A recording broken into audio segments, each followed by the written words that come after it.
Fear, Yes. Supervisor Bradford, Here. Supervisor Messick. Here. Thank you.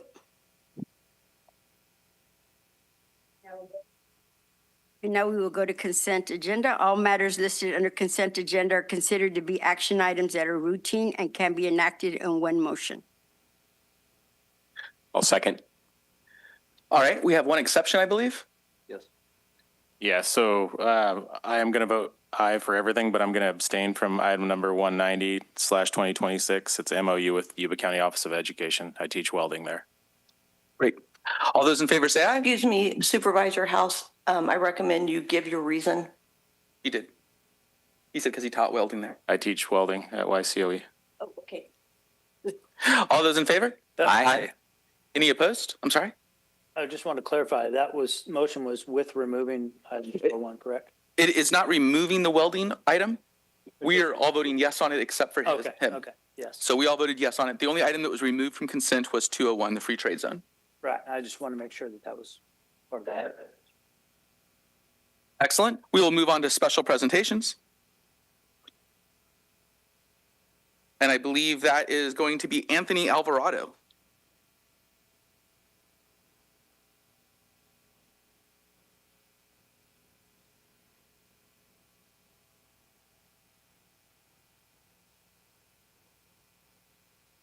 You gotta come up.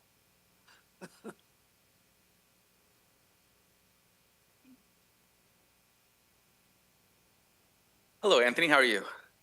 Right. Well, I'm going to read off this great stuff about you. Is that all right? Board of Supervisors proclamation honoring Probation Officer of the Year 2025, Anthony Alvarado. Whereas Anthony Alvarado has been chosen by his peers for recognition as Yuba County Probation Department Officer of the Year for 2025, and whereas Anthony grew up in the Live Oak area where he attended local schools and graduated from Live Oak High School in 2011. He earned his bachelor's degree in criminal justice from the California State University, Chico, in May of 2015. And whereas Anthony began his career with Yuba County Probation as an extra hire juvenile corrections officer in July 2015, he was hired full-time as a juvenile corrections officer 1 in February 2016, later promoted to the role of deputy probation officer in August 2016. In July 2021, he was promoted to senior deputy probation officer. And whereas Anthony has excelled in the probation field while serving as a trainer and mentor to many, proving himself to be a valuable and dependable member of the team, together everyone achieves more. Through his dedication, professionalism, and strong work ethic, he consistently demonstrates a commitment to both the mission of the department and the success of his peers. Anthony willingly shares his knowledge and experience, guiding and supporting newer staff. As a result, he has earned the respect of his peers and most certainly respect from the Yuba County Probation Leadership Team. Now, therefore, be it proclaimed, the Yuba County Board of Supervisors commends Anthony Alvarado for his service and commitment to the citizens of Yuba County and congratulates him on being selected as the Yuba County Probation Officer of the Year for 2025. Thank you, Chief. Congratulations.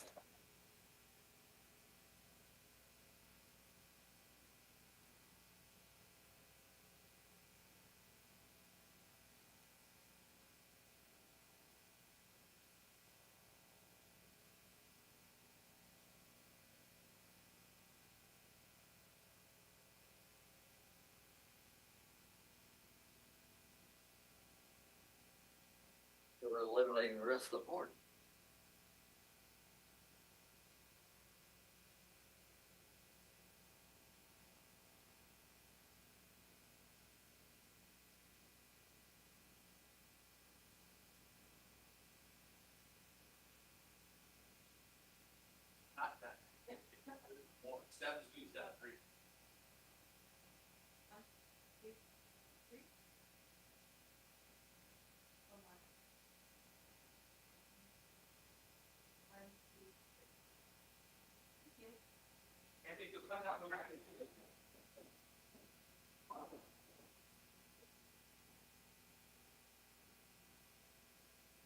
I got in a rush and got so excited I wanted to read my part, but I forgot to let the ladies come and read their parts. So we have some presentations from some higher offices as well for you.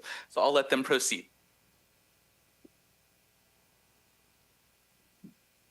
Good morning, everyone. I always have to lower the mic because I'm a little shorter than everyone. But hello, I'm Isabella Morgan. I'm with Assemblyman James Gallagher's office, and I'm with Tasha Weaver from Senator Daly's office.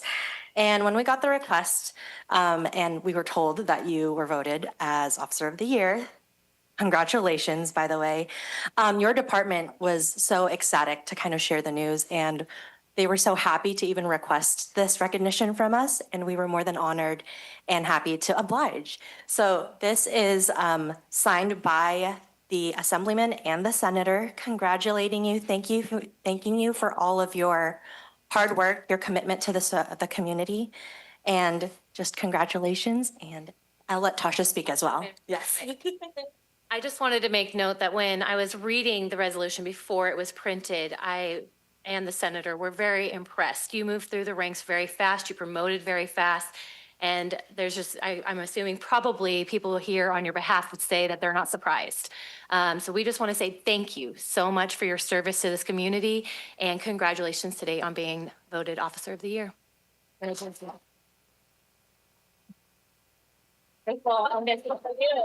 Want to train? Somebody's going to have to help him carry this out, just saying.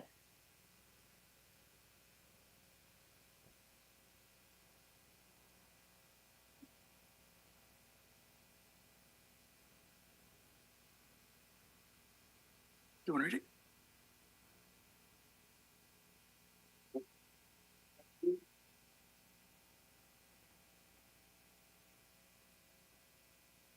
Thank you. Mary, for our next presentation, are we going to be only reading a proclamation, or is there going to be a presentation? Okay, so proclamation first? Excellent.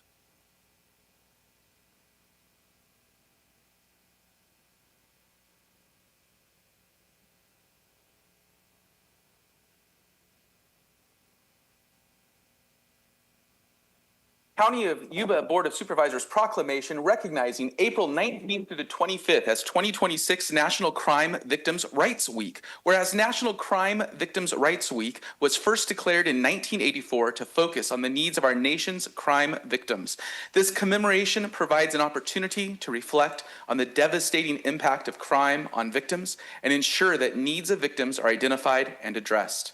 And whereas the national theme is Listen, Act, Advocate for crime survivors, and Yuba County Victim Services has adopted this theme as the guiding force this year, we as individuals and communities recognize that justice is not served until crime victims are afforded justice through the courts and the constitutional rights they are afforded in California are fully realized. And whereas Yuba County Victim Services is now entering its 41st year of service to victims of crime in Marysville and Yuba County and celebrating the 35th annual Candlelight Vigil, as they continue into the future, they are committed to create a world where the legal and constitutional rights of victims are honored and that public agencies are accountable for their treatment of victims of crimes. And whereas Yuba County would like to honor all victims of crimes by remembering those lost to senseless acts of violence, and remember that every victim is a survivor who deserves the opportunity to be treated with dignity, fairness, and respect. And whereas the Board of Supervisors honors the leadership and dedication of victim services in establishing the County Victim Services Program to support prevention, intervention, and services for crime victims in Yuba County, and joins with law enforcement, criminal justice partners, and the residents across Yuba County, California, and the United States in observing National Crime Victims' Rights Week. Now, therefore, let it be resolved, the Yuba County Board of Supervisors does hereby proclaim the week of April 19th through the 25th to be California Crime Victims' Rights Week, and that as individuals and a community, we value justice in America that includes and involves crime victims and seeks to serve justice by serving victims of crime. No, let me speak. Good morning, board. Good morning, Chair. Thank you for this opportunity. This is a special month for victim services. We look forward to this time of the year because it gives us a chance to memorialize victims of crime. But not only the victims, we have families and friends often left behind who continue to bear the pain and trauma. First and foremost, I need to thank my staff for their commitment to others when they are at their lowest point.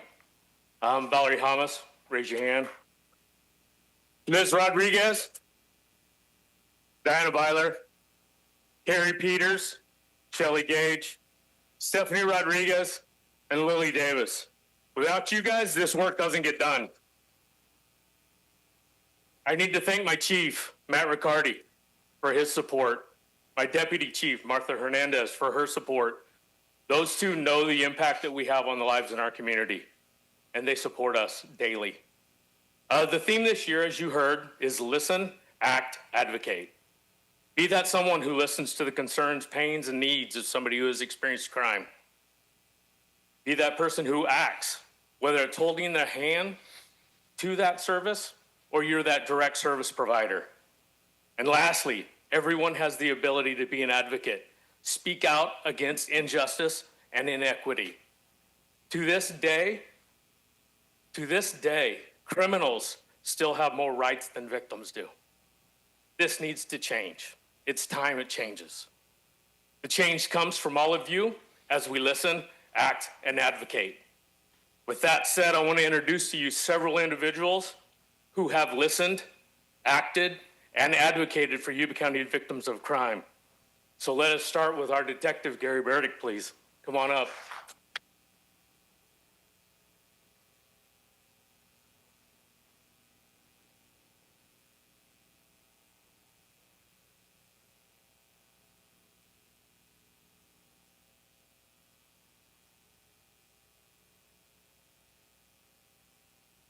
I got a little scenario here for you. So Detective Burdick has been a great asset to the detective unit.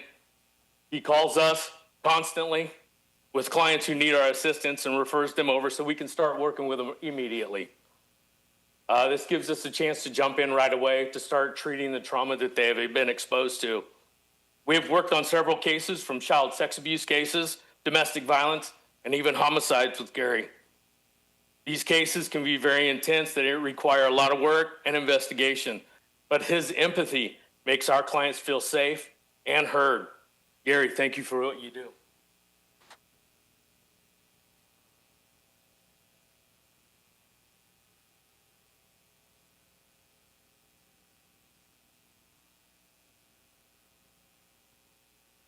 Next, Marysville Police Department, man, Mark Carroll.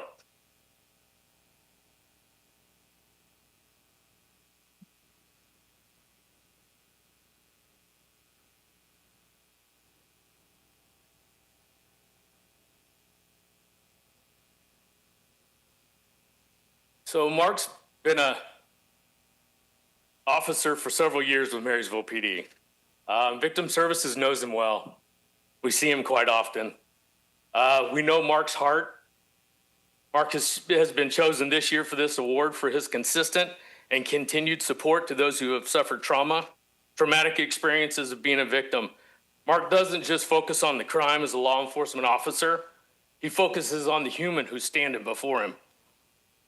He sees the victim and what they need in the moment, even if it means taking time to walking them down from his office to our office, so that they ensure that they have that warm handoff and know that someone cares. Mark, your simple acts of compassion are extremely powerful to a victim's healing process. So for that reason, we chose you. So thank you.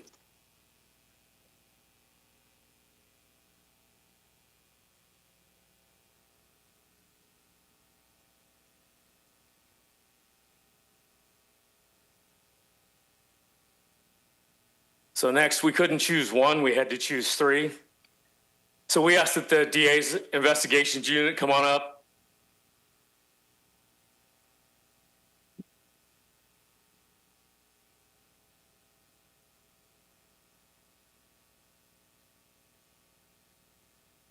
And guys, it took two people to write this little blurb on you guys. And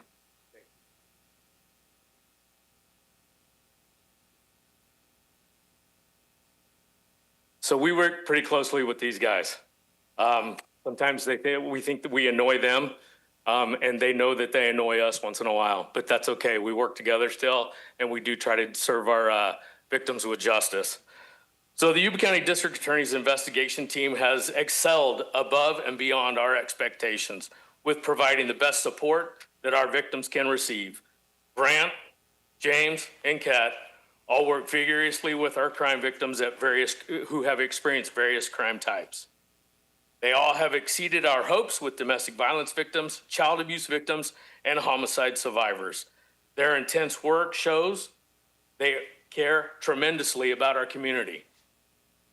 And they always go above and beyond to show the compassion to our clients. All of us at Victim Services are extremely grateful. We can work with incredible trio of compassionate individuals that continue to empower our victims to have a voice in the criminal justice system, which is hard to come by sometimes. We appreciate all three of you for your dedication, your kindness, and support to the victims of Yuba County. All three of you make a difference by providing the utmost commitment while showing consideration to our clients. Thank you.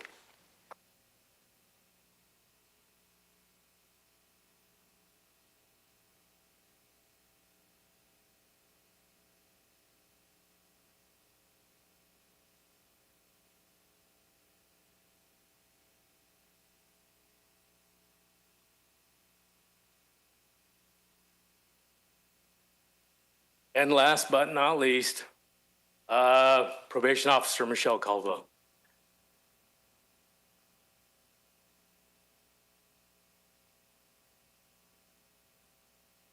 Hey, Michelle, don't hurry. They only gave me 20 minutes.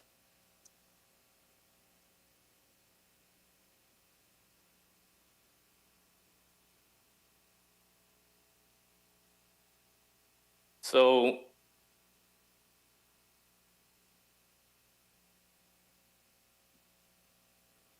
I might. Everybody in my office knows I'm a crybaby. Okay, so Michelle Caldwell, she's one of our probation officers. We work extremely close with her.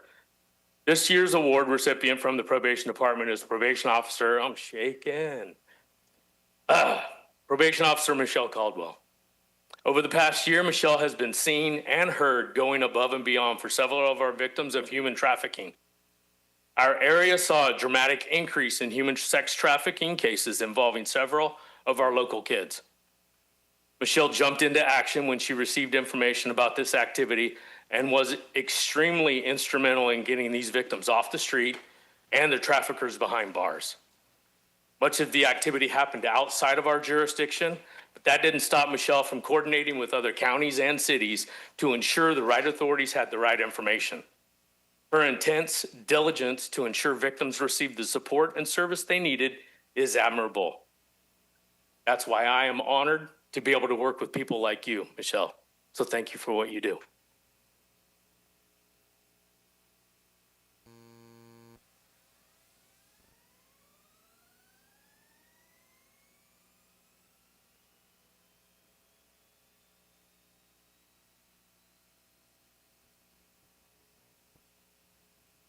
That's it for me, and thank you for giving me the opportunity to present and proclaim April 19th through the 25th as National Crime Victims' Rights Week. Thank you.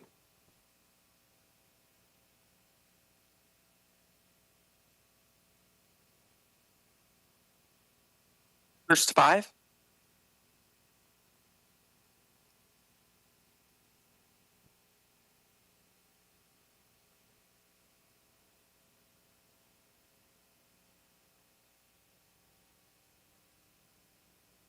Can everybody hear me? Okay. Good morning to the board and the chair. My name is Erica Summers, and I am the director for First 5 in Yuba County.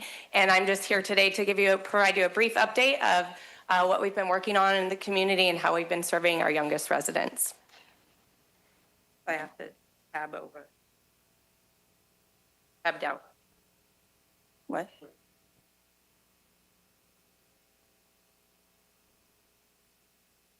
There we go. Okay. So just to do a little bit of level setting, why we focus on 0 to 5. The 0 to 5 period for children is some of the most significant and critical time for a child's development.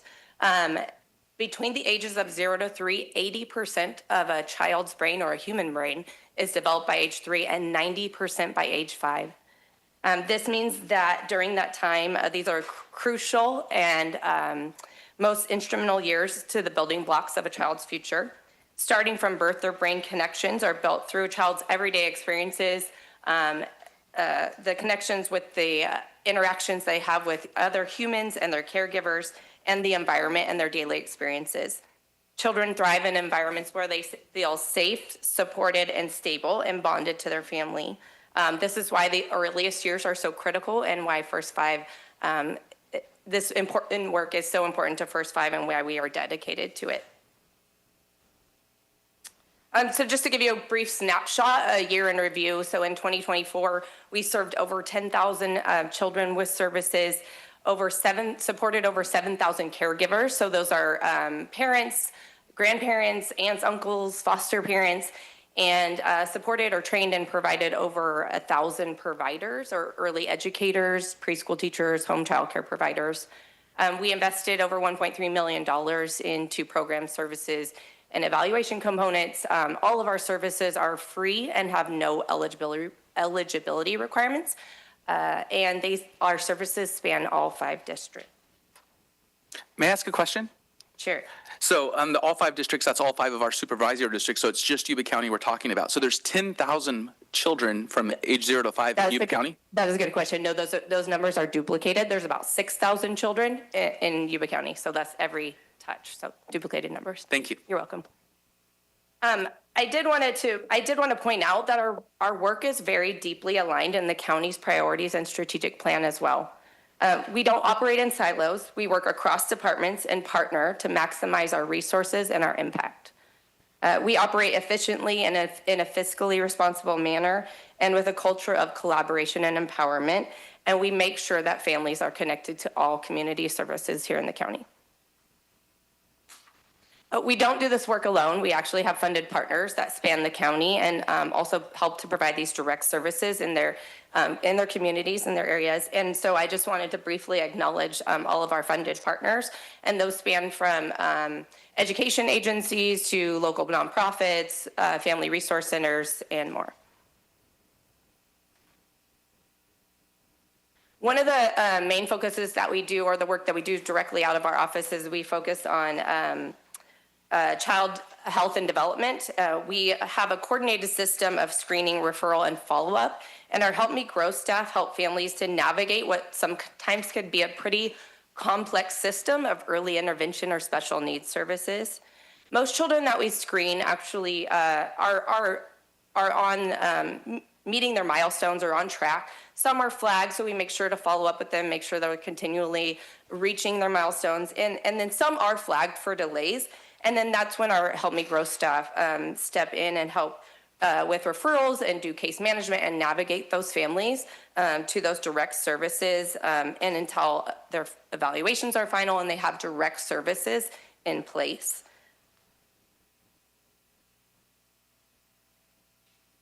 No sound there. There was sound. It's okay. So this past year alone, I wanted to point out that we did 783 screenings on 696 children in the county. And of those 696, we supported about 25% of those with specific navigation and case management. Probably one of the programs you do know about is our quality early learning programs, or our reading literacy programs, which is the Dolly Parton Imagination Library program. I just wanted to point out that since its inception in 2019, we have delivered over 166,000 books directly into the hands of 7,000 children in Yuba County. Those are unduplicated counts. The chart that you'll see here is actually, so it's pointing out 3rd grade reading proficiency levels, and as you probably know, those are indicators and markers of high school graduation and success rates. And what I wanted to point out, although Yuba County is under the state level of reading proficiency, since 2020, which was about when the program was started, our reading levels in Yuba County have risen 11% versus a state rate of 4%. So that's pretty immaculate. And I know there are a lot of factors that can go into those increased reading proficiency levels, but there's a direct correlation to the amount of books in a child's home and their literacy levels, the amount of words that they know, and their preparedness for kindergarten. Can I ask another question? Sure. So obviously 22 is because the dip is because of COVID, but I'm curious, why did we start out at such a laggard position in 2020? What's your, any thoughts or any diagnosis for what that issue was for the gap there? I don't have an answer to that. I do not know. I just took a snapshot of when we incepted the program, but I could look into that if you'd like. Curious. Yeah. One of the things I wanted to just briefly describe to the board today was some of our unique partnerships in the county, and I kind of referenced this with our strategic plan, but our Fathers programming is a really unique partnership with our probation department. We saw a gap and a need in our community to serve fathers and to try to be more inclusive because they play a major role in our children's lives. And just over the past few years, we brought some Fathers programming to our community. It's been super successful. And we even partner with them to visit the local juvenile facility. We work with some of the Camp Singer youth, and our staff go in there weekly, and they work with them and teach them child development and what healthy parenting looks like. And so hopefully those future fathers are investing in their own values and thinking about their own values when they become fathers, or some of them already are fathers as well. Another unique partnership I wanted to talk about was our partnership with Health and Human Services. We strategically work together to embed a health education specialist directly in the First Five office. This was helping with support in reducing adverse childhood experiences, increase in mental health supports for families, and help building overall family resilience. One of the projects we worked on more recently was our Trauma Responsive Leadership Conference, where we focused on managers and executive level staff. We brought in a expert in neuroscience and a national author, and we focused on promoting how to provide a trauma-informed care practices in order to support employee well-being, reduce stress, and improve employee performance, and overall to ensure that then we're turning around and serving our Yuba County community as best that we can. There were over 23 agencies represented in this conference and subsequent trainings, sorry.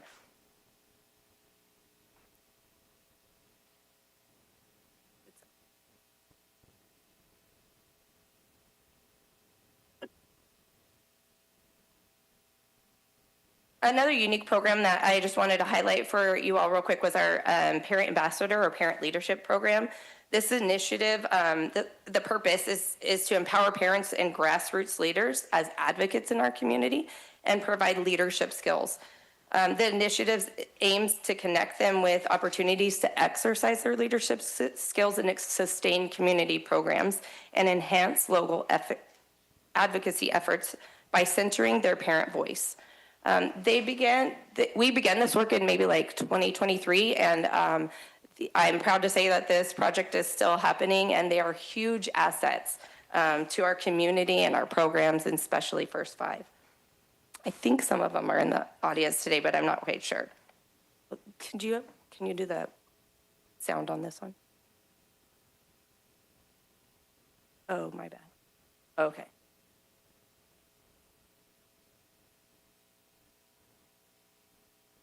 Program. I am grateful and honored to be part of the Parent Ambassadors program.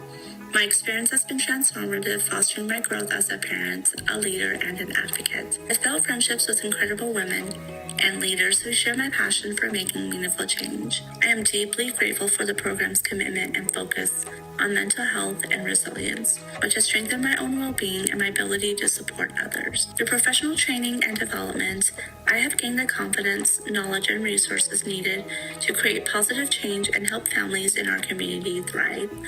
I'm excited to carry this momentum forward, and I'm thankful for the opportunity to serve and grow alongside such an extraordinary group.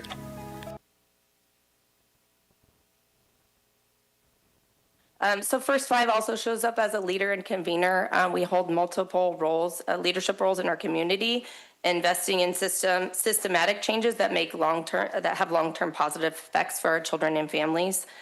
So there's just some of them listed here. And we don't only attend and show up in these spaces, but we also are a leader and convener or a backbone agency for some of these collaboratives. So including the Bi-County Home Visiting Collaborative, we're a lead, and our Yuba-Sutter Blue Shift project, which focuses on perinatal mental health, reducing stigmas and increasing access to mental health supports. So just recently, over the last 6 months, we underwent a strategic planning process to help guide our first 5 work for the next 5 years. This strategic plan will begin in July of 2026. We'll focus on some of the same key areas that we typically do: family resilience, or early literacy, education, quality early learning. But during this process, one of the things that we notice and undergoing through this is the landscape for 0 to 5 does not look like it did 25 years ago or 26 years ago when First 5 started. And so we really had to rethink how we are showing up for kids. You could just for a second think about our transitional kindergarten or state preschools. Those were not as prevalent, or transitional kinder didn't even exist in 2000. So how we're serving kids and how we show up is going to look a lot different now than what it did in 25 years ago. And so through this next strategic plan, we really are going to adapt our role and strengthen partnerships and rethink how our organizational model will look to serve our families in the best way possible and the sustainable way. Because as needs evolve and our revenues decline, we really have to rethink and restructure what that looks like. So I know you guys just heard me say revenue decline, so I just want to back up and point out briefly as a reminder, in 1998, voters passed Proposition 10, which created a 50-cent tax on tobacco sales, and those allocations are based on, go to every single county based on your birth rates. As smoking rates decline, obviously, so do our revenues. And in more recent years, since 2020, there's been a steeper decline, and that's because of a flavors ban in the state of California. So if you just see here on those bullet points I just show, in just since 2020, there's been an overall 28% decline in our local revenues. And we did some fiscal projections and forecasting, and we anticipate another 27% decline over the next five years.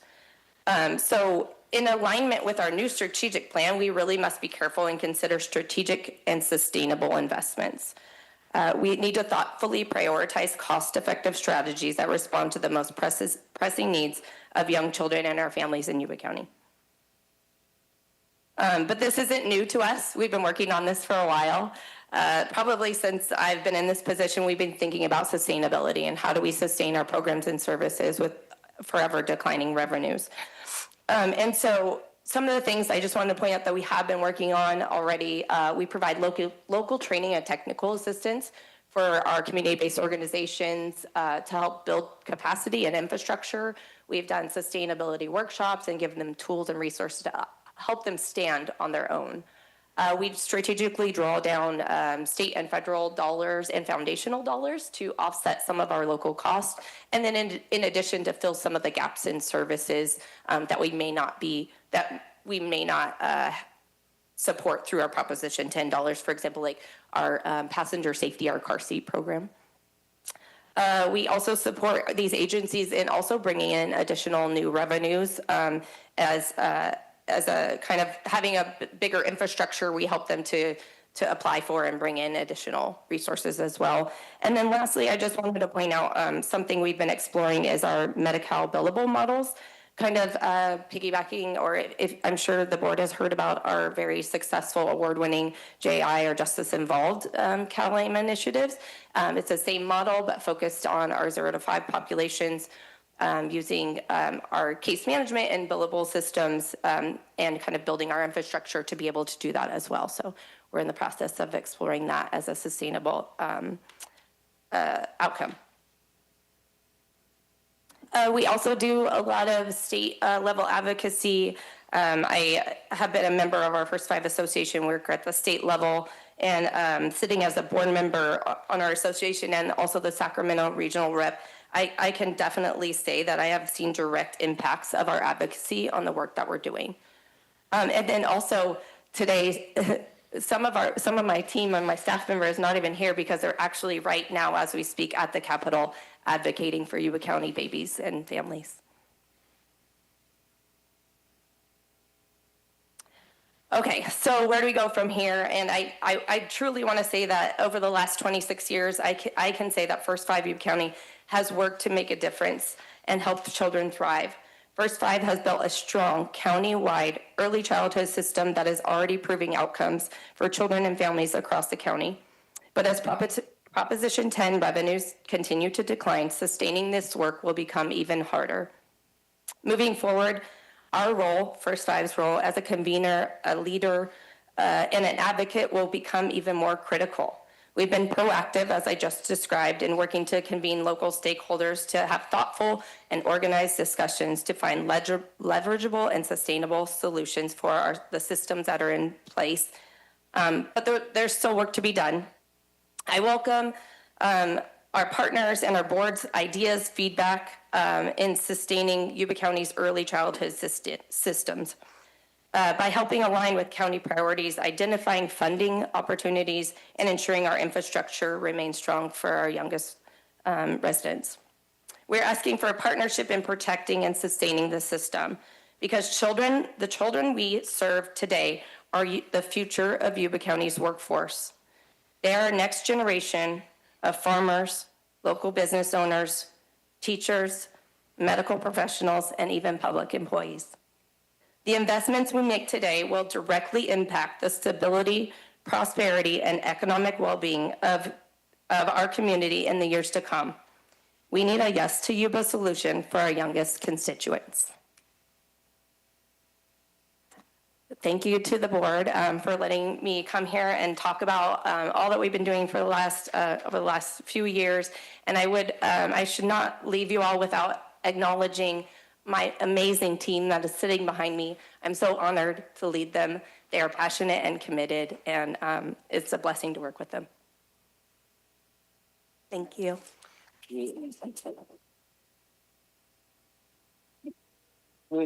Through the chair,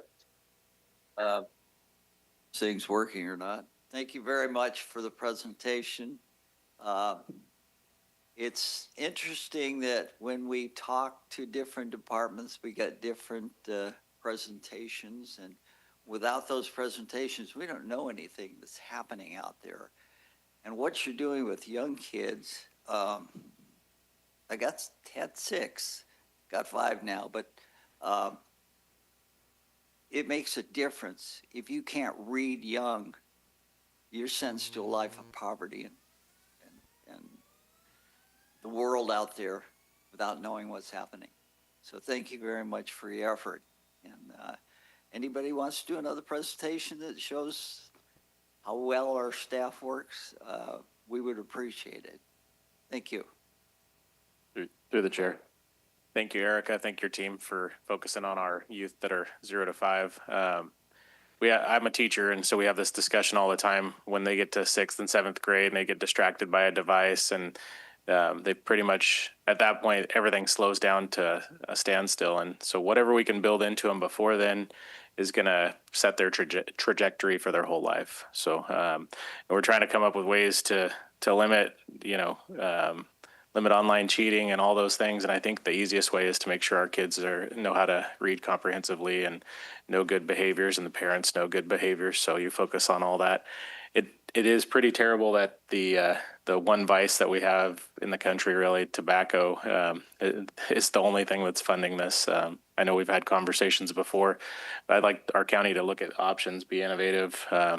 We know that technology is affecting our youth. We know that caffeine is affecting our youth. We know that we have a couple of businesses that pop up here and there that are not large tax revenue generators. And so, energy drink surcharges or something that we could put on the cell phone bill for anybody that adds youth to their account, something like that. Just anything that we could do to generate revenue for First 5 and for our kids would be great.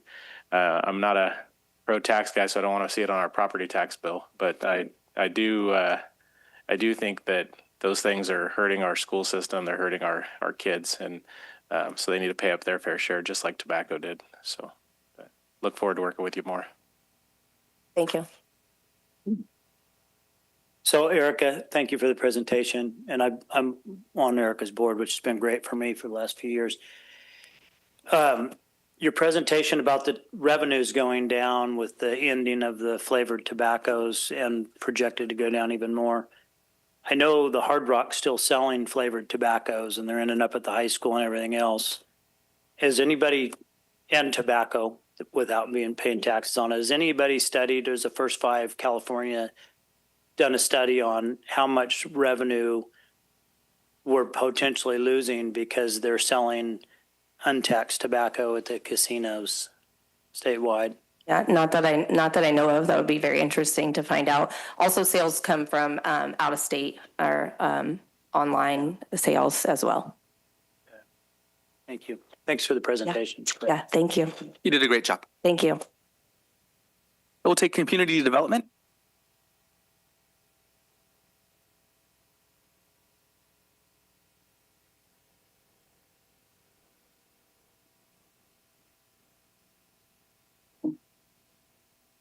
All right. Good morning, Chair and members of the board. I'm Kevin Perkins, Assistant Community Development Director. Today, I'll be pinch hitting for our economic development team. I'm really excited to have a standing room only crowd of people that I'm assuming are just as excited as me to talk and hear about community development. So I'm pinch hitting. Ashley is out on leave for a few months, and Rachel recently took a job with the Greater Sacramento Economic Council, helping with business development. So you guys have me today. So moving on, today I'll provide a brief update on some of the key activities underway across our economic development and community development departments. So before, as your board has noticed, when we do these presentations, we like to start with our the pillars of economic development and how they relate to the strategic plan. And so today we are going to talk about attraction and marketing and small business support. These efforts help position Yuba County for continued investment while also supporting the local businesses that form the backbone of our economy. So one of the things economic development has done over the last few months is they have engaged with the International Council of Shopping Centers, or the ICSC. The ICSC hosts a range of events that bring together local agencies, developers, brokers, and retailers to connect and explore new marketing ideas. Earlier this quarter, the team attended the ICSC Western to strengthen relationships with developers and retailers, increase awareness of Yuba County as a strong Northern California market, and highlight our pro-business culture and efficient permitting timelines. These events create valuable opportunities to put Yuba County direct in front of decision makers who are actively evaluating locations for new retail development. Many of these stakeholders were surprised to hear updated population data for Yuba County, especially in Plumas Lake, as well as learn about the continued pace commercial growth is happening in the county. A key takeaway was that our marketing should continue to emphasize the sustained growth the sustained growth the county continues to experience. In addition to retail attraction, the team has expanded our focus on tradable sector business recruitment. One example of our engagement with the Site Selectors Guild, an exclusive annual event that connects economic development with many of the world's leading location strategy consultants. These consultants advise major companies on where to locate new facilities and investments. Participation in the event allows us to build relationships with the professionals who are directly shaping site selection decisions and global investment strategies. Participation in this event, the conference highlighted that winning communities are those that can demonstrate certainty, speed, infrastructure readiness, and industry alignment that can communicate those strengths clear to decision makers.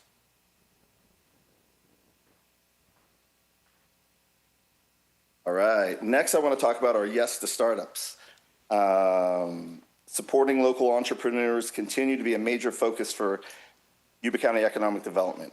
In partnership with the Small Business Development Center, our economic development team recently launched the third annual Yes to Startups program.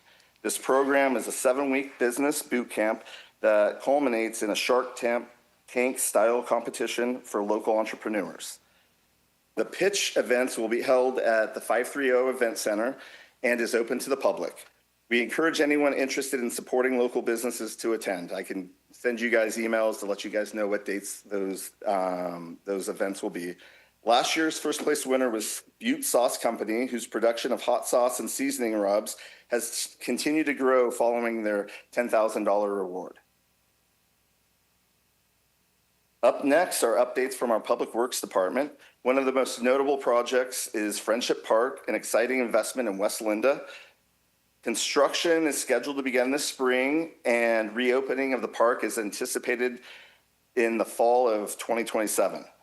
We're also looking forward to celebrating the milestone with the community. A groundbreaking event is planned for May 9th from 2 to 4 p.m. at 5660 Alicia Avenue. It'll be a great opportunity for residents to learn more about the project and celebrate the start of the construction. Moving on to the capital projects that the Public Works Department is working on. In 2026, there'll be a number of projects, starting with the North Beale Road Complete Streets. We'll have a roadside fuel reduction project in our foothills. And again, there'll be some the Friendship Park beautification. We have a number of projects in design, such as the Safe Routes to School efforts in Linda and Olivehurst, as well as the Olivehurst Roadway Climate Resiliency Project. And again, that's going to provide drainage improvements within the community of Olivehurst. Over the past quarter, our planning department has been busy with, it's been busy with a lot of new home-based business approvals, which indicates continued entrepreneurial growth in the county.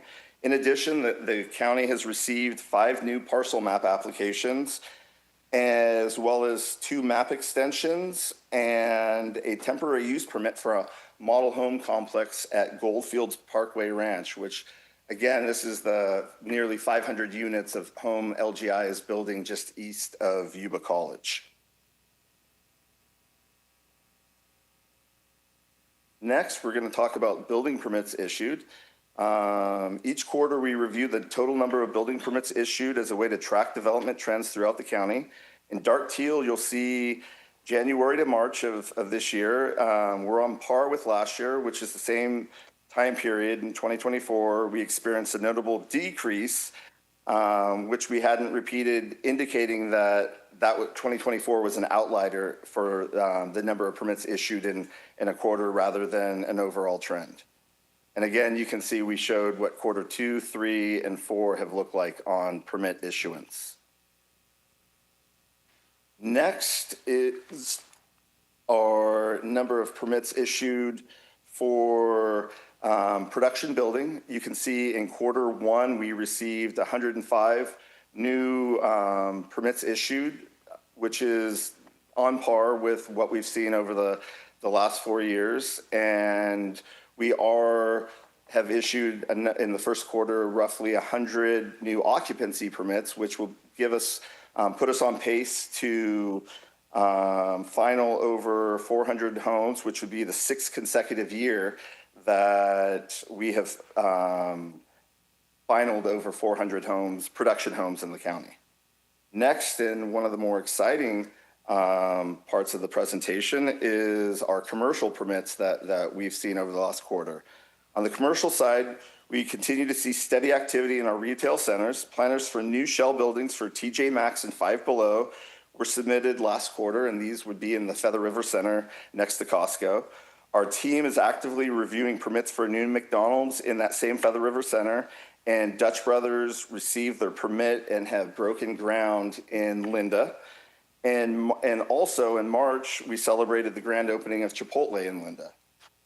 In Hallwood, one of the things we want to point out is the historic 7 Mile House is under new construction, and the new owner has begun clearing debris, and the property is working towards bringing the restaurant back to life. And lastly, in Olive First, in the industrial area near the airport, D&D Cabinets has expanded its operation to include granite countertops, building on their long-standing multi-generational cabinet making business. D&D Cabinets is one of the community's largest employers, and we value their continued investment in Yuba County.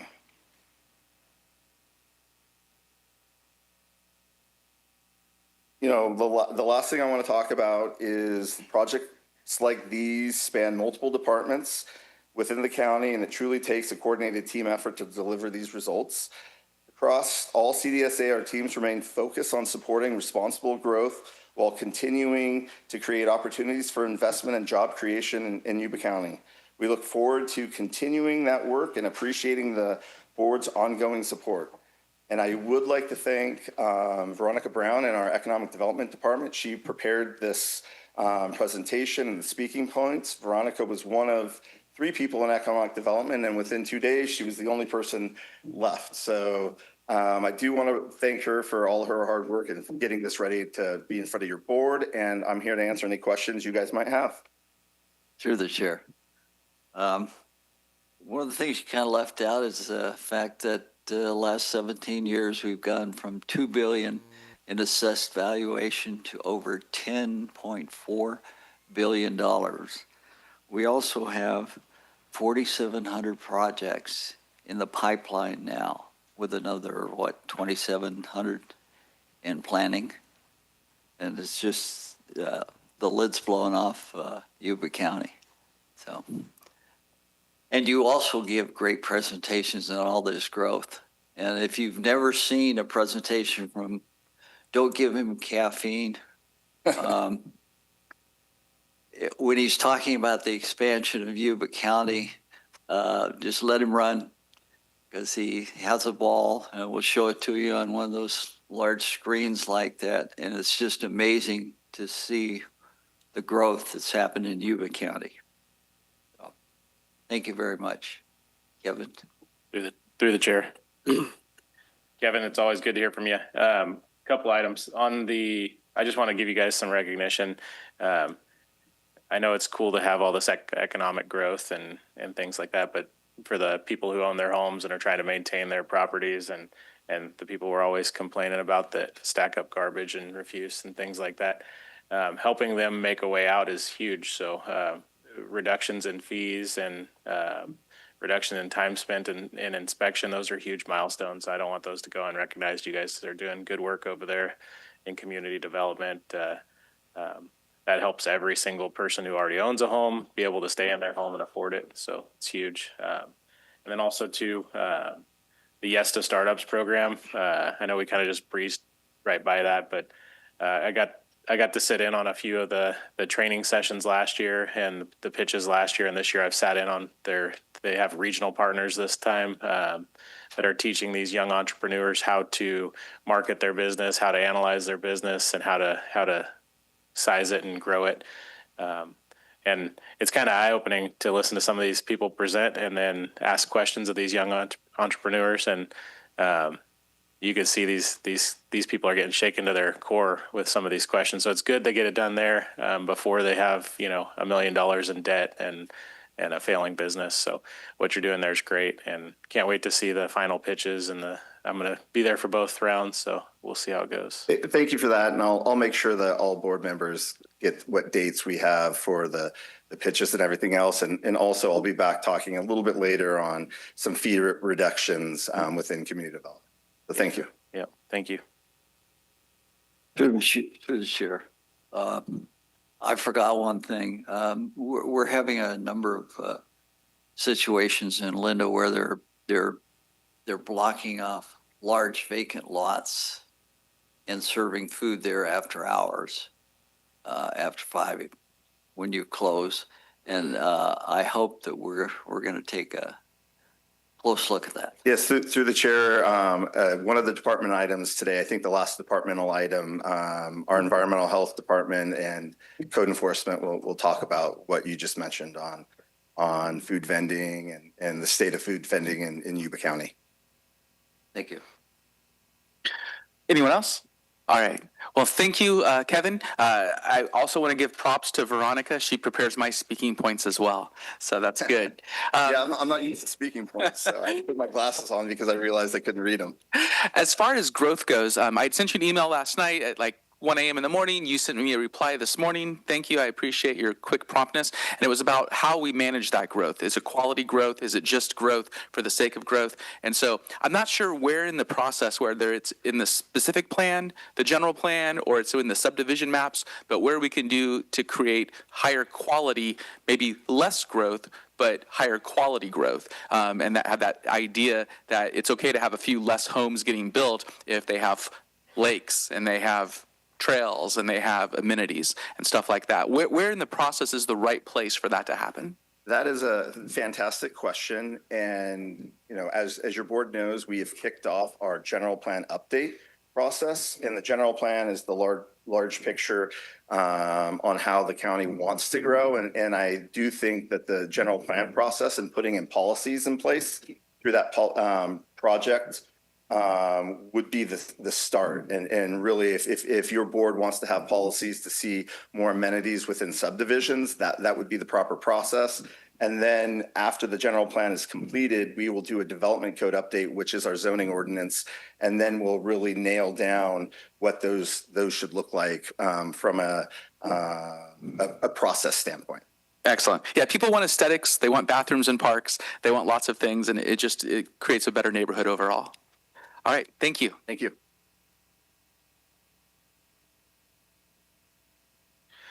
Go ahead. Public communication, any person may speak about any subject of concern, provided it is within the jurisdiction of the Board of Supervisors and is not already on today's agenda. The total amount of time allotted for receiving such public communication shall be limited to a total of 15 minutes, and each individual or group will be limited to no more than 3 minutes. Prior to this time, speakers are requested to fill out a request to speak card and submit it to the clerk of the Board of Supervisors. Please note, no board action can be taken on comments made under this heading. And through the chair, we do have 2 cards and no one on Zoom. So the first person we have is Joanna Lasaga. And Johanna, just to clarify, this is not in regards to an item later on in the agenda. It has nothing to do with that. Perfect. Go ahead. It's a little history reminder to everyone. So good morning to the board. My name is Joanna Lasaga. I'm the chair of the Yuba County Republican Party. I just want to take a minute and briefly revisit a moment in our county's history. In 2015, there was a proposed subdivision in an agricultural area commonly referred to as Magnolia Ranch. After extensive public interest and input, many residents made it clear they wanted the opportunity to decide the issue themselves. The board at that time chose not to allow that. And the outcome was something worth noting. The members who made that decision are no longer on this board because they were removed by we the people at the next election. This is not incidental. This is accountability. So, Mr. Kevin Mallon, while you serve in your current role, it is important to recognize that the public trust is not assumed, it is earned. And it is strengthened when the people feel their voices are respected and not set aside. We didn't vote for you, we voted for them. They make the decisions, you don't. So the residents of Yuba County are not asking for control, they're just asking to be heard. So I would respectfully remind this board that your authority comes from the people and your responsibility is to them. Thanks. Second person we have is Veronica Baumgartner.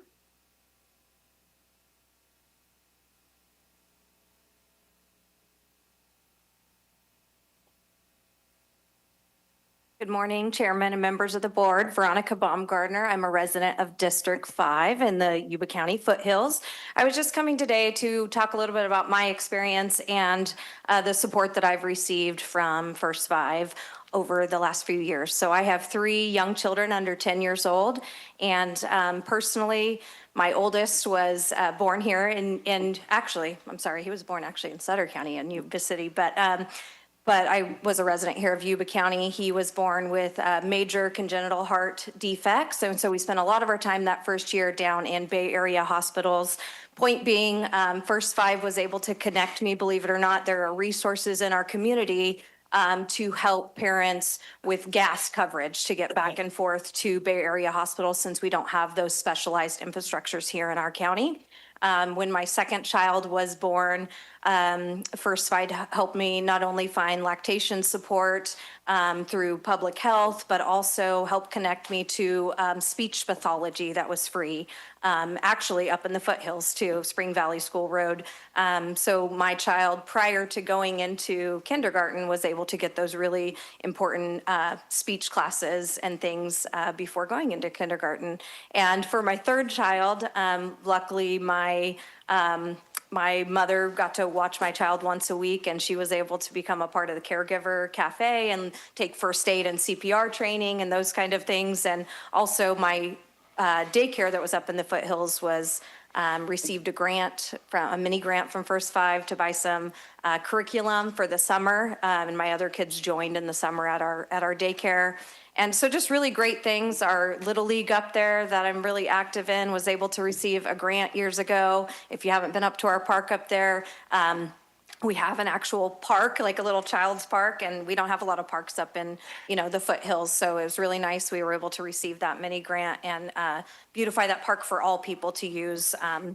But it is generally for children 0 to 5, the size of the play equipment. So I just wanted to say, I know all of you have kids and grandkids and those in the audience, and these are really important resources that, connect all these caregivers and parents to the resources in our community. So I just wanted to come and show my support and say thank you. Thank you.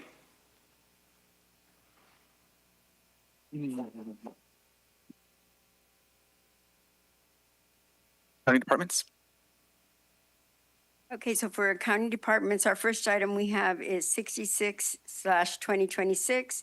Receive presentation from the Yuba Community College District and consider adopting resolution permitting formation of a school facilities improvement district within its boundaries and allow up to equal time for public comment. And I wanted to make a clarification here. I had directed staff to word this differently or to add another item, and that didn't happen, unfortunately. But it's going to be a presentation for both for and against, and then there will be public comment additionally afterwards, because I believe that the people who are presenting also have some people that wanted to do public comment. So the public comment will be following both of the presentations. So hopefully next time staff will be able to put it correctly. Thank you. Good morning, Board. Sean Powers, Assistant County Administrator. Just going to do a quick recap of where we were at the last meeting before I turn it over to the college for a presentation. Your board heard this item on March 10th. We did a short presentation on the request of the college. That had an action item tied to it. There's a resolution to allow the college to proceed with the SFID if the board chose so. That item got a first but no second, so no action was taken. I requested clarification from the board on next steps, and the board requested that this item come back before the board for further consideration. So with that, I'll turn it over to the college. Thank you.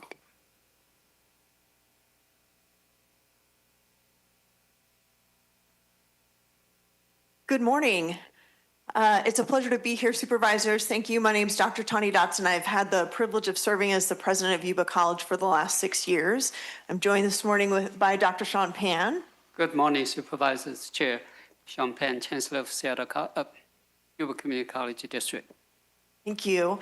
And also a large number of people who have joined us from Team Yuba who are here today to support us in this presentation and sharing this information with you. So we thank you for the opportunity to be here.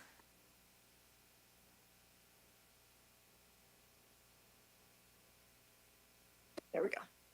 All right, so let me start by just sharing what it is that we are hoping that you all will do. This is a request from our elected Board of Trustees, many of whom joined us today, asking you to allow us to put forward a school facilities improvement district. This is in response to some feedback expressed by our community around wanting to have further accountability when it comes to bonds and how bond funds are spent. This gives us an opportunity to ensure that our voters here in Yuba and Sutter counties would get a chance to voice their support for our college and our college's work, and also to know that then those funds would be spent only in Yuba and Sutter counties to the support of the Yuba College work that we do at our main campus in Marysville and at our Sutter County Center. You are likely familiar with this. You've actually done this before for the Wheatland Union High School District when they put forward an SFID for Plumas Lake and Wheatland, and it does allow the people to have a voice and to ensure further accountability. Sutter County Supervisor passed similar resolution. Please talk in the mic, sir. Yes. I was just saying that recently Sutter County Supervisors passed the same resolution for our district. Well, let me, before you get too far into this, one of the things that we don't get as public is enough information to make an educated decision. I have the first page here. And if people would have gone to the bottom two paragraphs, is only operative in counties which have made the SFID law applicable. In order for the district to consider the possible formation of an SFID in the future, the district board has adopted a resolution on December 18th. It would have eliminated a lot of misinformation because having read this, I was ready to explain that we need this information because this makes a lot of sense. And if they'd have done that, I think that it had a lot less people today. So. Thank you. I appreciate that. And we'll endeavor to be more communicative in the future. So I appreciate that. Thank you. Want to make sure that I, to that point, clarify today what the vote is about. It's about granting the authorization for our elected Board of Trustees to consider putting a bond forward, and then for the people to make that decision through their vote. So a yes on this resolution doesn't necessarily mean that you as a board are approving a bond or supporting a bond or taking a statement. It means that you are allowing our trustees the opportunity to put that forward so that the people can make the decision about those funds and about whether they want to make that investment. Yuba College, we are here, Kevin, to see your presentation too. I appreciated his presentation talking about growth and the projects that you all are doing largely, and many of those affect us in a very great way.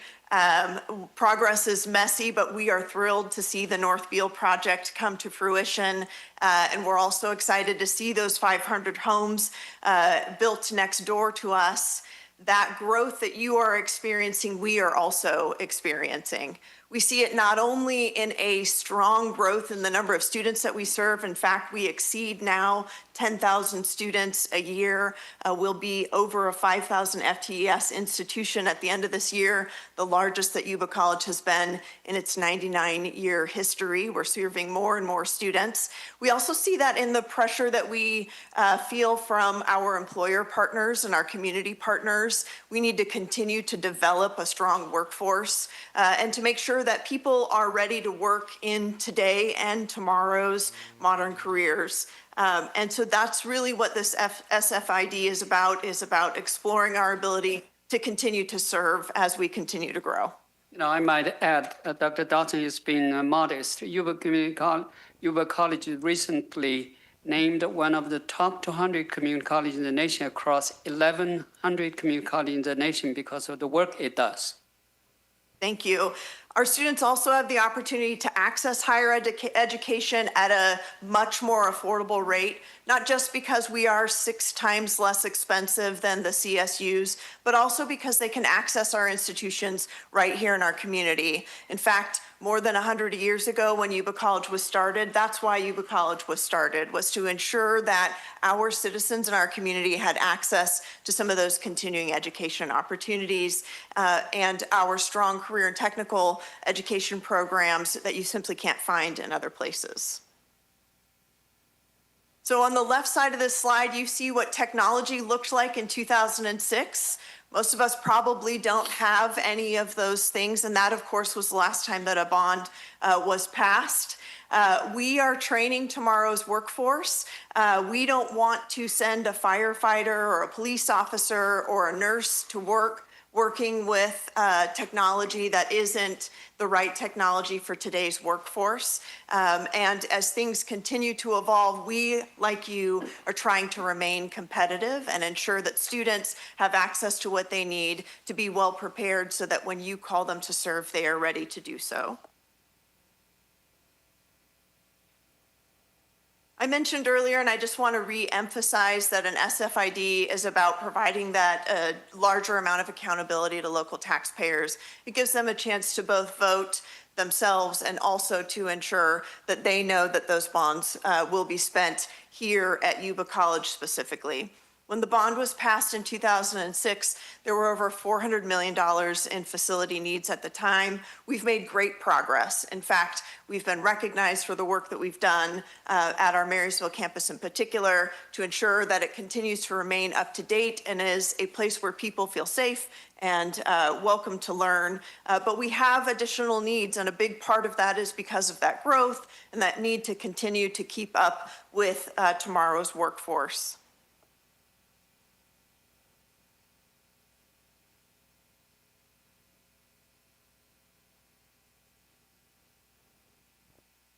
There we go.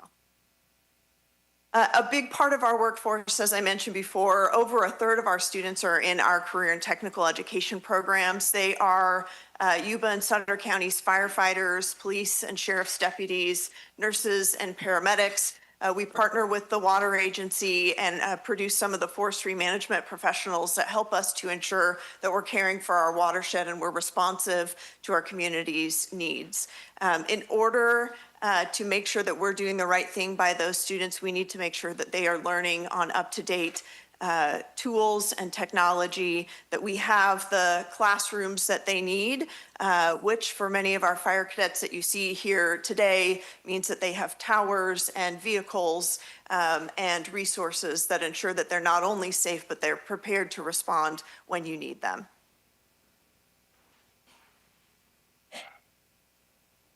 So we, as a district, has been really trying to be faithful to the original bond. As you recall, a little bit quick history. The original major J&Q combined raised $190 million. If you look at the first two bullets, so for Yuba-Sutter area, raised over $111 million, which is about 45% of the general bond collected. However, the district and the board chose to spend almost 59% of the bond allocation. In other words, about 14% used for Yuba-Sutter area, then it's generated. If you look at the bullet number 2, for Woodland Community College, that's Yolo County, Lake, Colusa, raised just a little bit, 76 million, which is about 55% of the bond, but allocated 40% some of the bond. In other words, more fund that from the total 190 million we spent for Yuba-Sutter area. In addition, the Bond Oversight Committee have been conducting independent audit by the third party since the beginning of the bond. Every year, there's clearly confirmed the district has used this fund very faithfully, successfully for the project the voter approved. In addition, because of the voter action, our district worked with the leverage in our advocacy in the state, raised over $52 million in support of total projects. So what this means is this work, as Dr. Dawson mentioned, $190 million is about only 50% of the needs. We were doing our very best, try to improve, provide students with the best infrastructure, classroom teaching experience, laboratories. Since Dr. Dawson becomes the president almost 6 years ago, she and her team have done a lot of work, but a lot of facility issues. If we wait, if we delayed, it will get a lot more expensive in the future.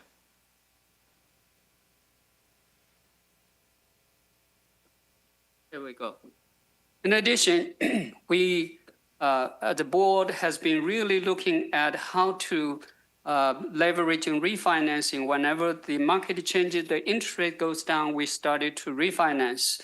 As you can see, over the 2015 to today, over $101 million has been saved for tax dollars. Those money goes back to the pool. So this is the breakdown from 2015. As you can see, I won't read all of it, 2015-16. The largest one was in 2016. We refinanced $72 million, generated over $62 million. And even last year, in July, even though it's $1.2 million, however, every opportunity we have, we try to refinance, save the tax dollars for that particular reason. As I said, Marysville campus was built in the 50s and 60s. We recently engaged the public, surveyed about 650-some individuals in Yuba-Sutter area. This is their feedback. They want us to prioritize providing good drinking waters, better prepare students for good paying jobs for today's jobs, and they also realize they know the underground transformer system is failing. We really need to take care of it. We need to prepare students for training for students and careers, safety. All of these has been identified through the survey by the local residents and citizens. So in short, in summary, this Dr. Dawson make it very clear. This particular action in front of you is really asking, give the responsibility, gives the opportunity for the taxpayer to make a decision, give up the citizen the opportunity to participate, to weigh in on the future needs, future capacity to serve the region in the next 90, 100 years.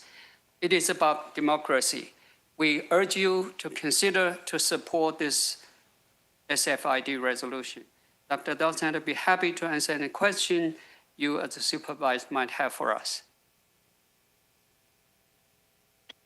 We can save comments till afterwards, or you guys can ask anything specific here. I just have a question. Just a disclosure, I'd met with you guys at the BRIC a couple weeks ago, or probably a month ago now.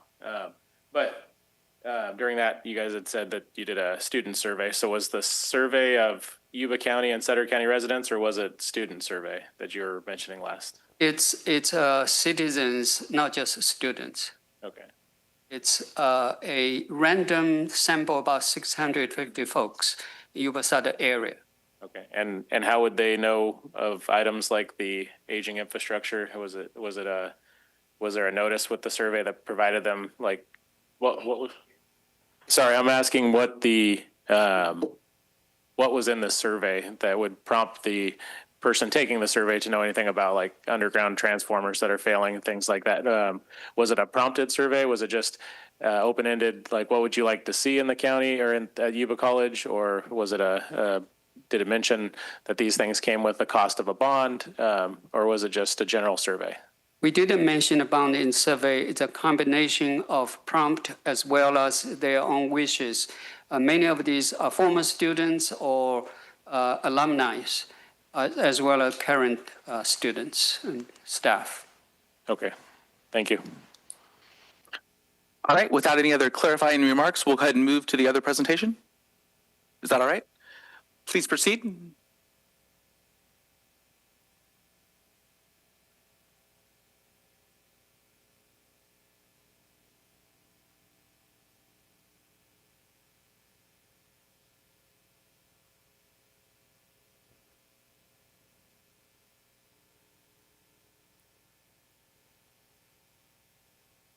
We're gonna step out.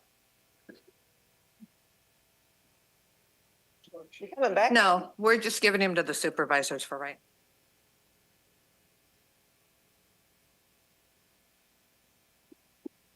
Through the chair. Yes. Do we call a small break for Andy? All right, we are going to call a 3-minute break. You ladies are off the hot seat. 3 minutes. Okay, cool, thanks. Yeah, we'll just stand here. This week on Yuba-Sutter.LIVE. Tuesday, April 14th, 2026. Government Watch. 9 a.m. Yuba County Supervisors regular meeting. 3 p.m. Sutter County Supervisors regular meeting. 6:30 p.m. Marysville. Unified School Trustees regular meeting. 7 p.m. Yuba City Unified School Trustees regular meeting. Thursday, April 16, 2026. Government Watch. 7 p.m. Olivehurst Public Utility District Board of Directors. Serving more than 17,000 customers in South Yuba County. Watch on Yuba-Sutter.LIVE. Facebook.com/live streaming YS. YouTube.com/symbol Yuba-Sutter.LIVE. Yuba-Sutter.LIVE. Suns are bright in the valley sky. 67 as the day rolls by. Northwest breeze just soft and light. 3 to 6, it feels just right. Night rolls in, stars appear. Mostly clear, skies crystal clear. 44 by morning time. Calm winds, keep it nice and fine. Tuesday shining 69. Calm at first and breeze. The day 6 miles. Suns are bright in the valley sky. 67 as the day rolls by. Northwest breeze just soft and light. 3 to 6, it feels just right. Night rolls in, stars appear. Mostly clear, skies crystal clear. 44 by morning time. Calm winds, keep it nice and fine. Tuesday shining 69. Calm at first and breeze by time. South winds drifting in the day. 6 miles per hour on their way. Tuesday night stays nice and fair. 47 in the air. Southeast winds begin to play, keeping clouds at bay. Wednesday brings some clouds along. 69 but still feels strong. South winds 5 to 9 will blow. Midweek rhythm nice and slow. Temps are staying cold up high. Winter's touch still drifting by. Up in Laporte, take note now. Snow might fall on Thursday somehow. While foothill towns and valley floor feel just like the days before. Thursday, 67 sunshine winds. Friday warms it up once more. 74, we're keeping score. Weekend rising temps climb high. 76, neath sunny skies. Saturday night clouds drift through. 50 low with a calmer view. Sunday brings a slight rain chance. Sunshine still will take a stance. You do it. All right, who's talking to John and let him go?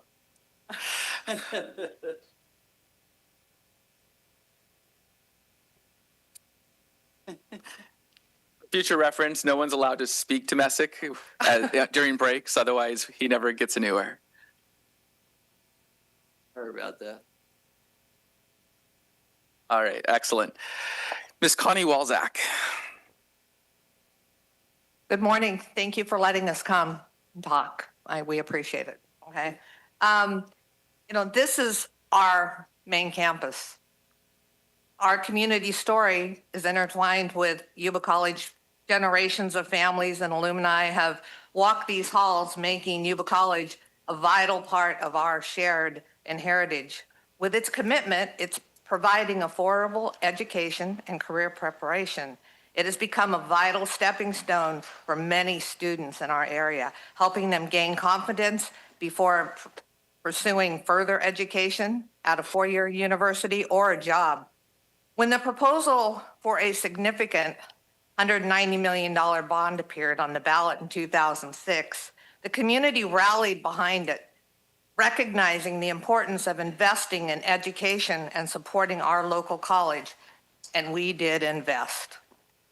There were clear expectations from the community that our campus would undergo the necessary repairs and updates as outlined in the ballot measure, with a significant investment in our $190 million education for our college. It's only natural to question the outcome. All of us just assumed that it was going to happen. After an attempt by Yuba College to pass another huge bond, $228.4 million in 2020, which failed, a group of concerned citizens began looking into why we were asked to pass another large bond. We are still paying on the $190 million bond. Why wasn't our campus fixed? In 2020, 14 years after the bond passed, several members of our group walked the campus, myself included, and took pictures of many, many moldy buildings, entire wings of classrooms that were closed down due to mold, leaky roofs. What happened? We started asking questions. The public has the right to know where the bond money went. They deserve an accurate accounting of that. In 2023, we submitted numerous public records requests to Vice Chancellor Administrative Services Kuldeep Kaur. We asked for an accounting of how the measure was spent. One would think that that information would be easy to retrieve. We didn't retrieve any information for a very long time. When we required why it was taking so long, Mrs. Carr stated that they were going back over a decade, so we waited.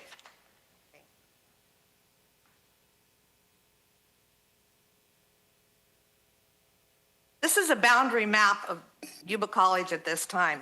When we first started looking into Yuba College after that attempt to pass another large bond, we were very surprised to find out that Yuba College district spans 8 counties and nearly 4,192 miles across 8 rural counties. This includes Colusa, Sutter, Yuba, entire counties, and partial counties of Yolo, Lake, Glen, Butte, and Placer. In 2013, the Appeal Democrat printed an article about the transition of the Yuba College boundaries to 8 counties. The article states that the Yuba College district chose to pursue the transition from the previous system of 4 districts. Trustee David Wheeler at the time said, fundamentally, it's a better use of democracy.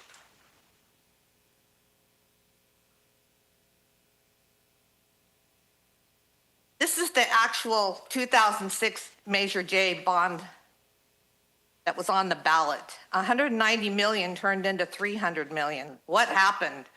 The actual bond language said, to repair and upgrade Yuba College and Woodland Community Colleges, improve job training, university transfer, provide more courses to students close to home, repair and expand classrooms for math, science, healthcare, nursing, police, fire, public safety programs, upgrade electrical heating, ventilation systems, repair leaky roofs, improve disabled access, upgrade technology, repair, construct, acquire buildings, classroom sites, computer labs, shall Yuba College District issue $190 million bonds and legal rates with mandatory audits and citizens oversight committees to spending, ?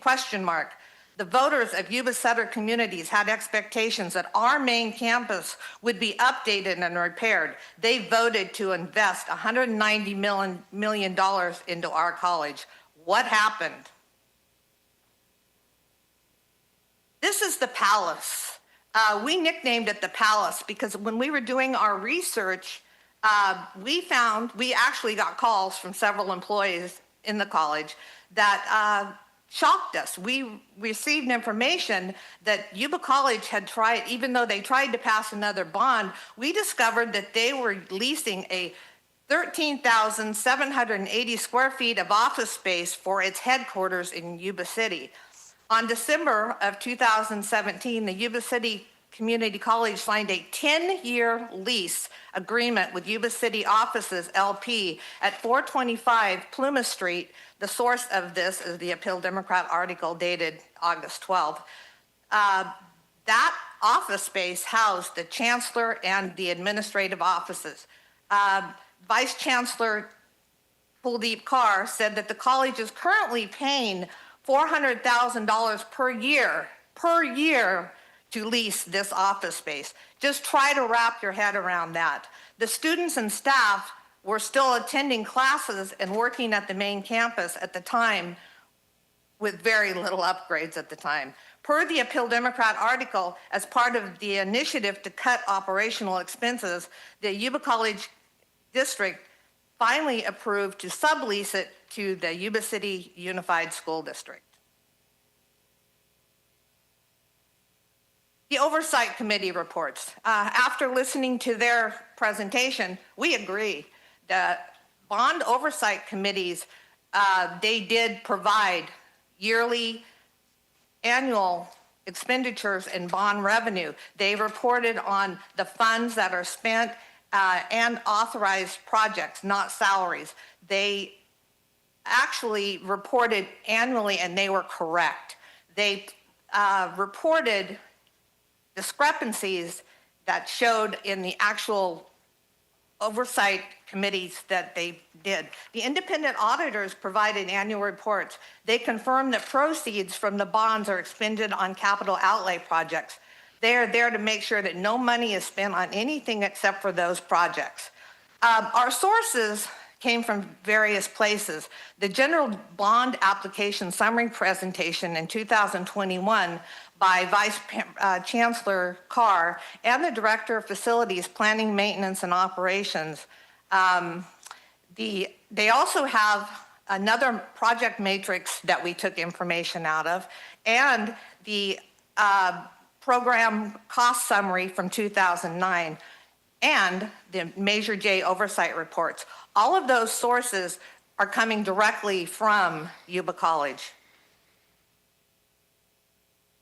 The Colusa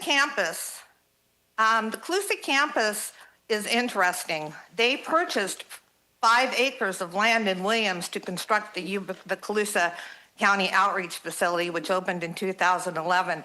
The land purchase and the facility, as quoted by the Oversight Committee, was funded by Measure J money. It has 4 classrooms, 9,500 square feet, and the capacity for 120 students at this time. The facility was completed in 2019. Again, that was not reported on the Yuba College spreadsheets. They have been able to find the exact cost of the land. They reported no land purchases at all. And currently there are 158 students total, 25 full-time and 133 part-time at Colusa.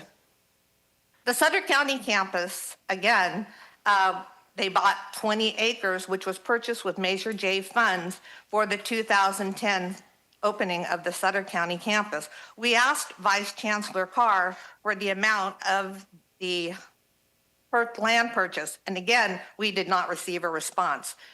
However, when doing a public record research, we found that the property, it showed that the land was purchased for $3.6 million.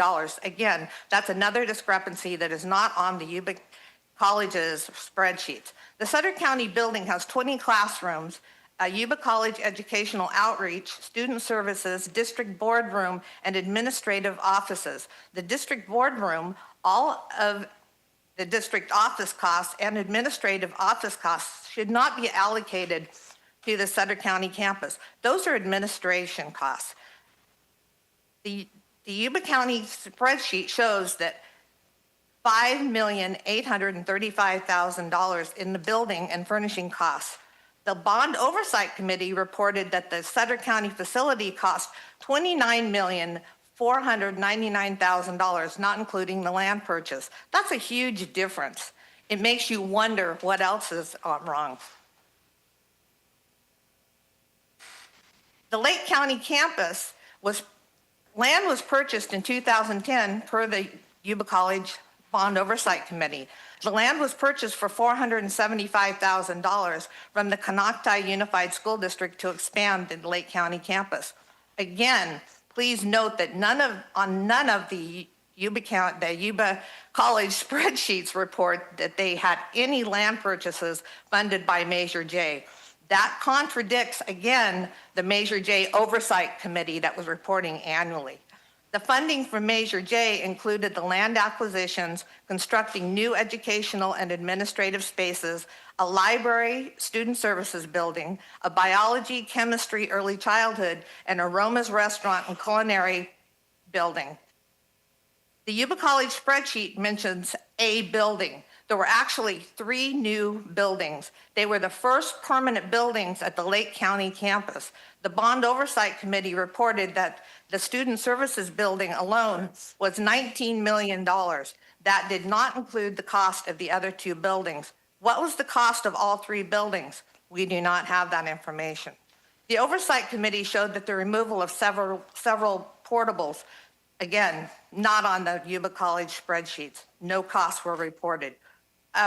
There are many, many more, as you can see in your projects, that are not reported. They paid off a certificate of participations for $3,533. And again, that spreadsheet shows that nothing. It makes no sense.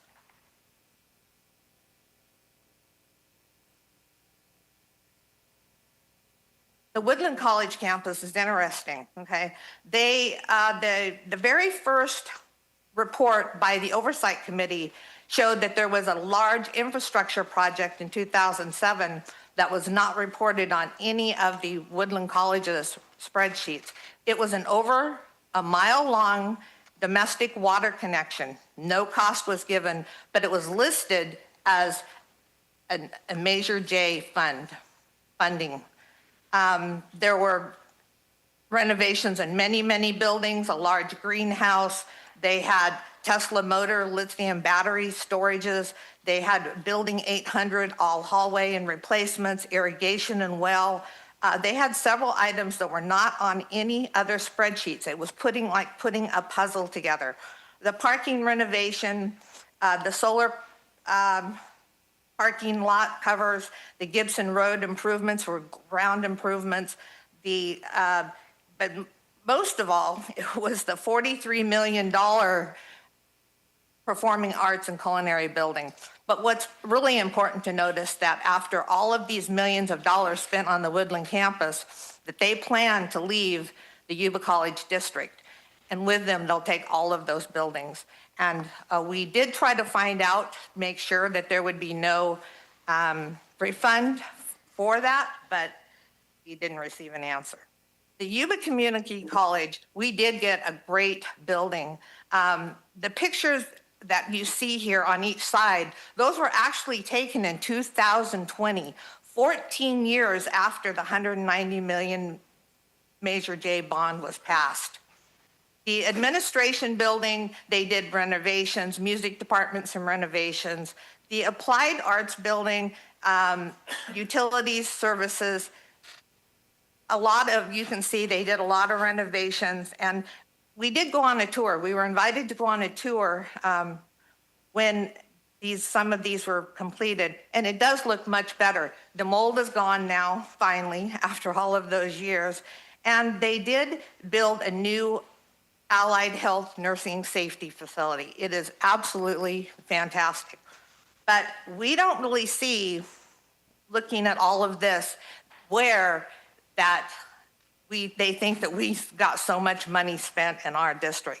There was a lot of, when you look at this one page here, that you can see that on this spreadsheet, the program cost summary, that the Yuba College Clear Lake campus, the payoff of the COPs, the Student Services Center, and to renovate portions of utilities, all of those were allocated to the Yuba College campus, not the Woodland campus, as they say. There is a lot of different areas here. That's on mine. Okay, this is on yours? Okay, cool.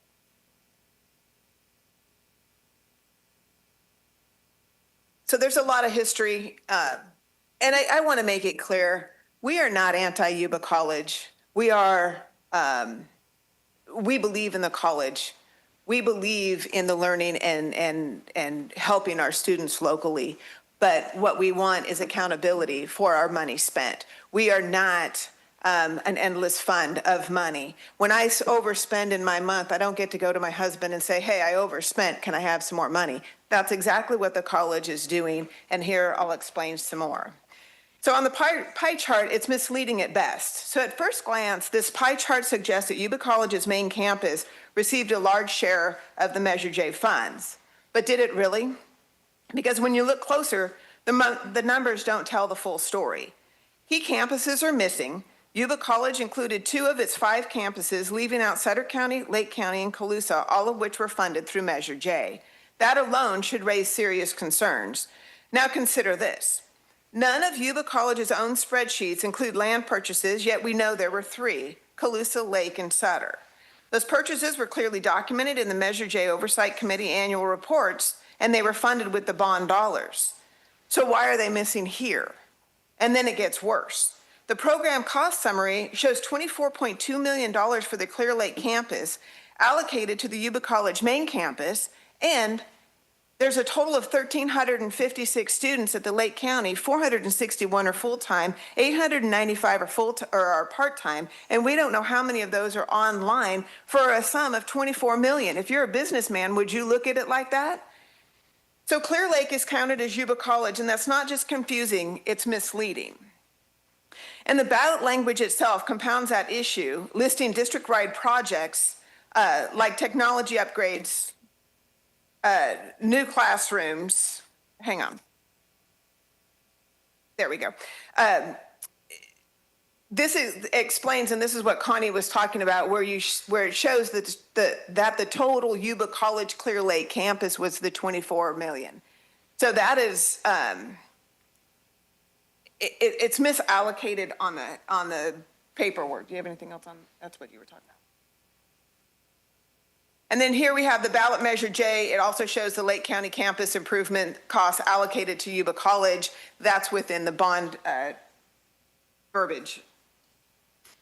And then when we get to the district-wide costs, the record is clear from the Yuba College spreadsheets. The Measure J cost summary and the Bond Oversight Committee reports. District-wide costs are being charged to the Yuba College's main campus, and that's not acceptable, or it's not accurate, and it's not acceptable. So when you look at the facts, $4,971,026 is the payoff of 11.5 borrowing. District-wide debt paid with Measure J funds. We asked about this in 2023 and we got no answer. They don't answer. 5.5 million was technology and telecom systems, district-wide infrastructure. That was funded by Measure J, missing from the Yuba College spreadsheets. Why? Why is this? I think they need to go back and take some of their own accounting courses. Central plant upgrades, the wire management, server room, HVAC, backup generator, these serve the entire district, yet they're charged to the main campus simply because of location. That is not how the cost should be allocated. $400,000 is bond-related costs, another district-wide expense. Project management costs, the Woodland Main Campus, $3,520,837. The Woodland Campus, $606,488. Same bond, same district. Why the massive discrepancy? We asked, no explanation. So every one of these expenses was paid with the Measure J funds, and yet district-wide obligations are being piled onto one campus, creating the illusion that the main campus received the bulk of the funding. That is not transparency, that is misrepresentation. District-wide costs belong to the district, not selectively assigned to shape a narrative. Until there are clear answers, consistent accounting, and honest reporting, there's no justification for asking taxpayers to approve another bond. So, through the chair, can I ask a question? Did you bring this to the DA's attention? Is this a criminal, should be a criminal act? does it rise to the level of criminality? I don't know. Does it rise to the level? We asked the DA because this is, to me, is embezzlement. It's. Well, I've done it's this dance with Sutter County before, and they refused to do things, and we can talk to them definitely, and if not to the grand jury, because I don't think we can get any money back on this, but there should be criminal charges. Statute of limitations should be should allow this to happen. Through the chair, I don't know who is appropriate to answer this question, so it may not be I know we don't want to do back and forth between the two parties, and so I want to avoid that. But it seems to me that some of the confusion is likely coming from the fact that the district is called the Yuba Community College District, which includes two colleges within it. One of those is Yuba College, which includes oversight of the Sutter County facilities, and the other is the Woodland Community College District, which includes Calusa Lake and Lake facilities as well. So on the previous spread, so an example on this slide that's right here, the way I read that, Woodland Community College, 74 million, would include items that are at the Woodland campus, the Calusa campus, and the Lake County campus. Yuba College would include items that are at the main campus in Linda and also at the Sutter County facilities. And like the spreadsheet that was shown before that said Yuba College and then Clear Lake campus, it's the Yuba Community College District, and those funds were spent on the Clear Lake campus. It seems that that's the logical explanation of the perceived discrepancies that are being pointed out. Now, there may be some beyond that, but so I don't know if it's appropriate to ask the Community College District if that's a correct understanding from my perspective. Is that a correct understanding? Can I, Chair, is that, I don't want to get into it, but I think that's an important question because there's serious accusations, and I think this is the reason why there's confusion. Why don't we let them finish their presentation and then we'll take that into account? If you'd like to proceed, unless you guys are done? No, I'm never done, Seth. And a fair question, Gary. It's just not clear. It's not explained in any of the documentation. It's not clear. And I don't know how many FOIAs we can go through. Well, and then to be honest, when you look at all of the different pieces, which is the oversight committee and several different spreadsheets that we noted here as our sources, that you have to put a puzzle together. Nobody should have to do that. When you ask specifically how the Measure J was spent, it should have just been easy. It should have been in a database. It wasn't. So I digress. So the Yuba College pie chart does not accurately reflect how the Measure J funds were spent. It leaves out key pieces of the puzzle, entire campuses, district-wide projects, and other major costs, resulting in a fundamentally incomplete picture. And let's talk about administrative spending. If Measure J funds were used to cover ongoing expenses like the $400,000 annual cost of the palace, that's not a one-time investment. That's diverting bond funds away from core infrastructure. Yuba College's own records only deepen the concern. The reporting is so inconsistent, so fragmented across spreadsheets that trying to track projects and costs feels like a Where's Waldo exercise. We set out to understand where the money went by campus, and it simply couldn't be done with confidence. That alone is a problem, because when financial transparency is unclear, the trust erodes. And yet, despite all of this, the pie chart is presented in a way that suggests the main campus received the majority of the funds. That's the way it appears. The pie chart is presented, or if that were truly the case, then the basic question follows. Why is there now a push for an SFID on another bond? If all that money was onto our main campus, why? You cannot claim that the main campus was fully funded and at the same time argue it now requires millions more from the taxpayers. Both cannot be true, which leads to the real issue. This chart doesn't clarify, it persuades. It doesn't inform, it shapes a narrative. And before taxpayers are asked to take on more debt, they deserve a full, accurate, and honest picture. Wow. So the SFID will burden the taxpayers of Yuba and Sutter counties. So Yuba College is asking this board to approve an SFID without providing the basic facts that the taxpayers deserve. So where's the transparency? Will district-wide costs again be shifted onto Yuba College taxpayers? How many millions in this bond? What will it cost the average homeowner, the landowner? When does this debt finally expire? And why are all 8 counties no longer sharing the burden? Let's be clear, an SFID means higher property taxes on fewer people. Instead of spreading the costs across those 8 counties, this proposal concentrates the burden on Yuba County residents, asking them to pay more. For decades, the burden upon our children.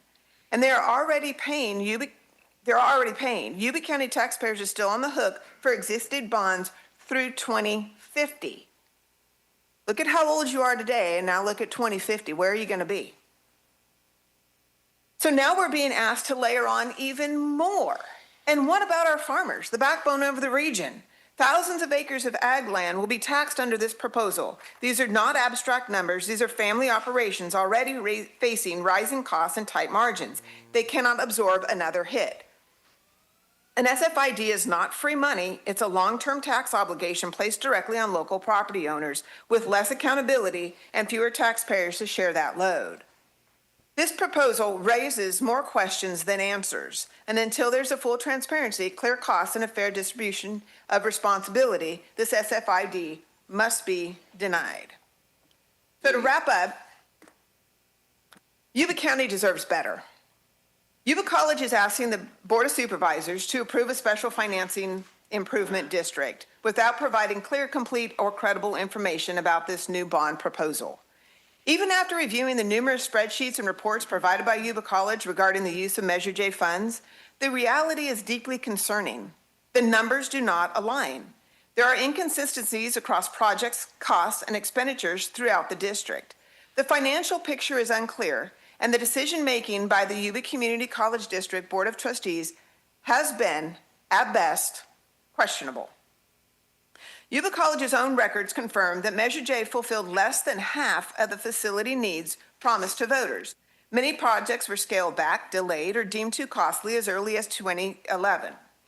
This was reinforced again in a 2023 General Obligation Bond Summary presented by Vice Chancellor Carr and Facilities Director David Willis, who acknowledged that Measure J fell significantly short of meeting the district's needs, especially at the main campus. And yet today, Yuba College is asking for more. The proposed SFID would permanently alter district boundaries and place an additional financial burden specifically on Yuba and Sutter County taxpayers, despite the fact that the existing district already spans 8 counties. Since 2006, taxpayers have been repaying Measure J, and they will continue to do so until 2050. Now residents are being asked to pay again for projects that were already promised and funded nearly 2 decades ago. If you look at what they requested in the $190 million bond that we passed before, the same things are still needed to be upgraded today. This is not just a financial issue, it's an issue of trust, accountability, and fairness. So there's reasons to reject this SFID. Number one, it's unfair and disproportionate tax burden. Creating an SFID limited to Yuba and Sutter County shifts the costs unfairly onto local taxpayers who are already paying for district-wide improvements. Asking them to pay again for the same main campus upgrades is inequitable and unjust. Number two, it increases taxes and long-term debt. California voters are already carrying significant bond debt. Approving this SFID would deepen that burden and extend financial obligations for future generations. Lack of accountability and transparency. Measure J reveals serious issues with oversight, discrepancies in reporting, unclear expenditures, and incomplete projects demonstrate a failure in accountability. Without transparency and trust, there's no justification for additional funding. So the bottom line is simple. Taxpayers were promised results, and those promises were not fulfilled. So before asking for more, Yuba College must first answer for what has already been done. And we respectfully would urge the Yuba County Board of Supervisors to stand with their constituents, demand accountability, and reject this SFID. And so I realize that at this point in time, they're just asking for the designation and not asking for a specific bond. We're not dumb. That's just step one. You know. Or would step through the chair, would step two be to take this to the district attorney and see if there is a criminal? Absolutely, Andy, I will do that. Okay. Well, and we do that because I think that we need to table this until the DA says we're going after some people, because this is just like California taxes. Excuse me, you've got a bridge, and if you've driven down to Fresno and seen the bridge, that's beautiful, but it's $18 billion, I think, for that bridge. Well, and nowhere. In a time when we are looking at, Can we go to the DA? Yes, no, absolutely. Okay. I will do that. Fine. But at a time when we are looking at so much fraud within California, not to mention across the country, we need to take a step back, make sure that people are accountable for where they spend that money. Okay. And then we say, okay, this is what we need. We need to know where that money would go. And so, no, I'm with you. We will do that. It should start with the legal problems and find out who took the money. And, you know, if Sutter County doesn't want to give us the facts, maybe we can go after a couple of people there. We will find out. And through the chair, thank you so much for giving us this opportunity to be heard. We appreciate you. If there's any other board questions or comments for them, and then we will go to Gary's clarifying question. Any other board comments or questions for these ladies? No. All right, thank you so much. Tawny, if you would be the one who would be able to clarify for Gary? So just to rephrase kind of my question, on that particular pie chart, it basically had roughly 3 designations, the 2 primary ones being Yuba College and Woodland Community College. And then on a spreadsheet or a slide in your presentation, you talked about the percentage of bond proceeds that went to those same 2 designations.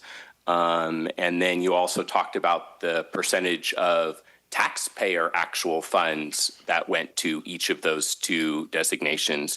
So can you clarify for me that in all of kind of what was brought up by the second presentation related to funds that were used in Clear Lake or used in Colusa, say they were part of Yuba College, they aren't really part of Yuba College. Is it as I anticipated, that the confusion is in the naming, in that it's the Yuba Community College District, and within that there are kind of 2, I don't want to call them sub-districts, but you know, there's 2 colleges within that, and each college has multiple facilities, and so the names kind of overlap a little and can create confusion. Is that? Yes, and as a reminder, the Yuba Community College District was a single college district until 2008, when we became a multi-college district with 2 colleges, Woodland Community College and Yuba College. We had 5 sites in the district, and in 2008, Woodland was responsible for the Woodland Center, which became a college, and the Colusa Center. And in 2015, the Clear Lake campus transitioned from Yuba College to Woodland Community College. The spreadsheet that was referenced in the presentation before was from 2009, so it would have been accurate at that time that the Lake County campus was a Yuba College managed facility. That transitioned. The slides that we presented today were based on today's breakdown of who is responsible for which of the 5 centers. Yuba College is responsible for the Marysville campus and the Sutter County Center. and Woodland Community College is responsible for the Woodland site, Calusa, and Lake. Thank you, Tani. Was there any other questions or comments? Otherwise, I'm going to move to public comment, but it looks like we have someone. I had a question, Tawny. Who is on the oversight committee? Is it a public oversight committee? I mean, you don't need to name names, but is it just a general? Yeah, and I apologize that I don't have all of the names. I think Kuldeep is trying to look it up for me. It is a public oversight committee, and there's a formula that requires you to have members of things like taxpayer organizations, student organizations, et cetera, in line with the same kind of citizens oversight bond committees that are required for all bonds. So similar like Measure K, Kevin? Do you know how many people are on that committee?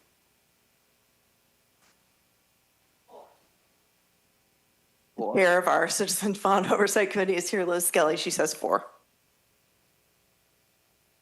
I really think that we should table this until you get a legal opinion from the DA as to whether this requires their efforts in this. To me, it looks like a slideshow, this is. Yeah, I appreciate the perspective. Way. Yeah, I appreciate the perspective, and I'm certainly open to we need to be transparent and have those conversations. I don't know that I agree that they'll find what was presented. I think it's about understanding that, and what we're asking is to go to the people and give a chance to provide that information and to make sure that we to look into whether this is criminal or not. Through the chair, I would just my opinion to counter what Andy's saying, whether or not the DA would look into this and whether or not he would find anything, I think is somewhat irrelevant or completely irrelevant to the creation of an SFID. It is certainly relevant to putting a bond on the ballot and the voters passing that bond. That is not what is under consideration by this board today. And so I don't believe there is a reason to table this. And if there's a DA investigation, there's a DA investigation, and that will find what it finds. I strongly disagree.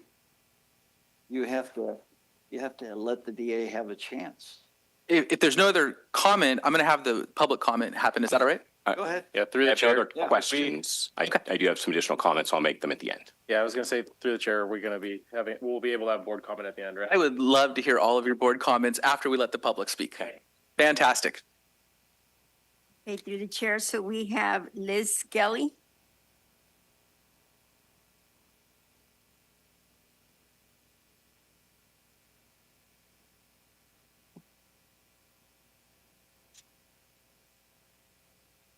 Good afternoon. That took a weird turn. I wasn't expecting that. My name is Liz Skelly. I am the chair of the Citizens Bond Oversight Committee for the Yuba Community College District. There are 4 members of the community on that. We do have space for 7, so we're looking to fill the other vacancies. And our sole purpose of the committee is to review the expenditures and make sure that they match the bond language. I do have to comment on the including the $400,000 rental fee for the quote palace. I was there at the district office at that point in time. That did come from general fund money, not bond money. Part of our purview is to ensure that the bond monies are expended per the bond language. And we also have annual audits, both performance and financial audits, and those have been without any findings for all the years. We had, need my glasses here. We make sure that there are no salaries or administrative costs that come out of the bond proceeds. And they did allude to the fact that we are the largest geographical community college district in the state. It covers a large amount of territory. And I think the Yuba County and Sutter County have gotten a good bang for their buck. You can see the cadets here.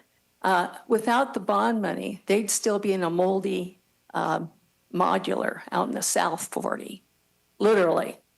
And I'm happy to see that 2100 building being used, a brand new building, and it's used for the nursing and the law and the fire.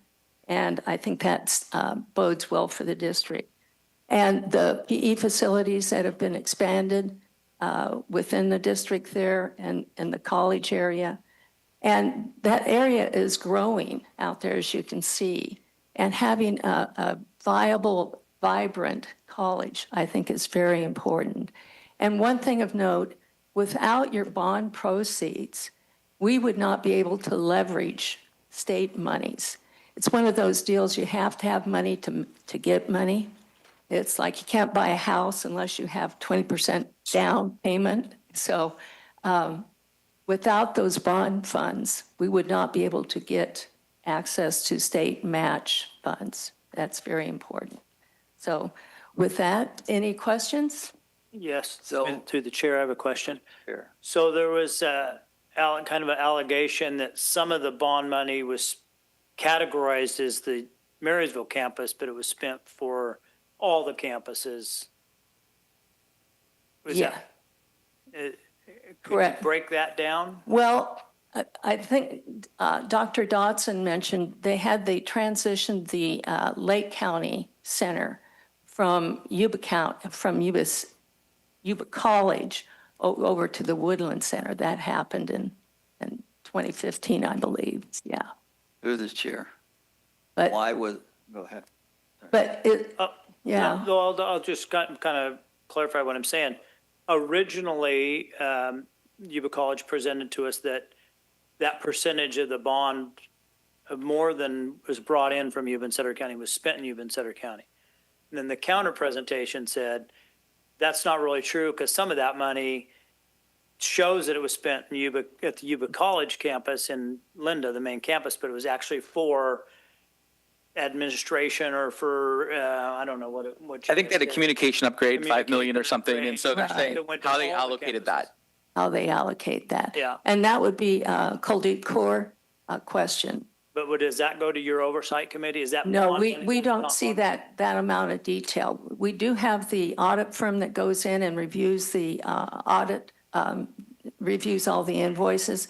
And in the last 2 years that I've been on the chair of this committee, they have reviewed 2/3 of the expenditures, not just dollars, but also 2/3 of the number of invoices. So they do a very thorough review of that, and we depend on them to review all of those. Because I guess where I'm leading up to, Liz, is if we approve the SFID and then there is another bond and it's only for Yuba-Sutter County, will they be able to use a portion of that for the same type of upgrade that goes to all the other colleges? And They maybe would Janice have to can answer. proportion it out. Right, it's local. Yeah. Yeah. Through the chair, just a point of order. This is a public comment. I don't think we should be going back and forth. Just want to call that out. Okay. Thank you so much. Thank you. We'll have the next public comment then.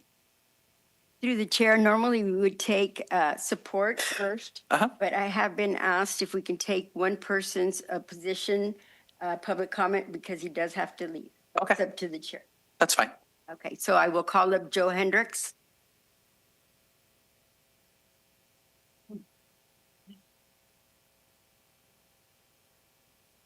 Thank you very much. Good morning. I'm taking time off of work to be here representing myself as a Yuba County resident.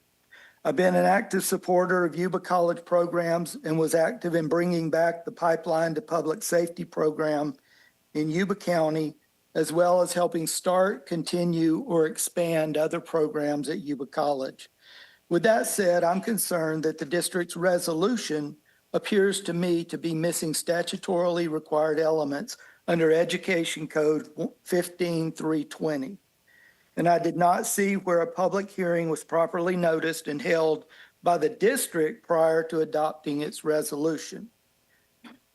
Education Code 15-320 states that the governing board shall adopt a resolution of intention that states all of the following. And then it goes on to list items A through G, indicating that each required element must appear in the resolution itself, because that's what the public hearing is on, the resolution. And the community has to be provided with information prior to the college holding that public hearing, is my understanding.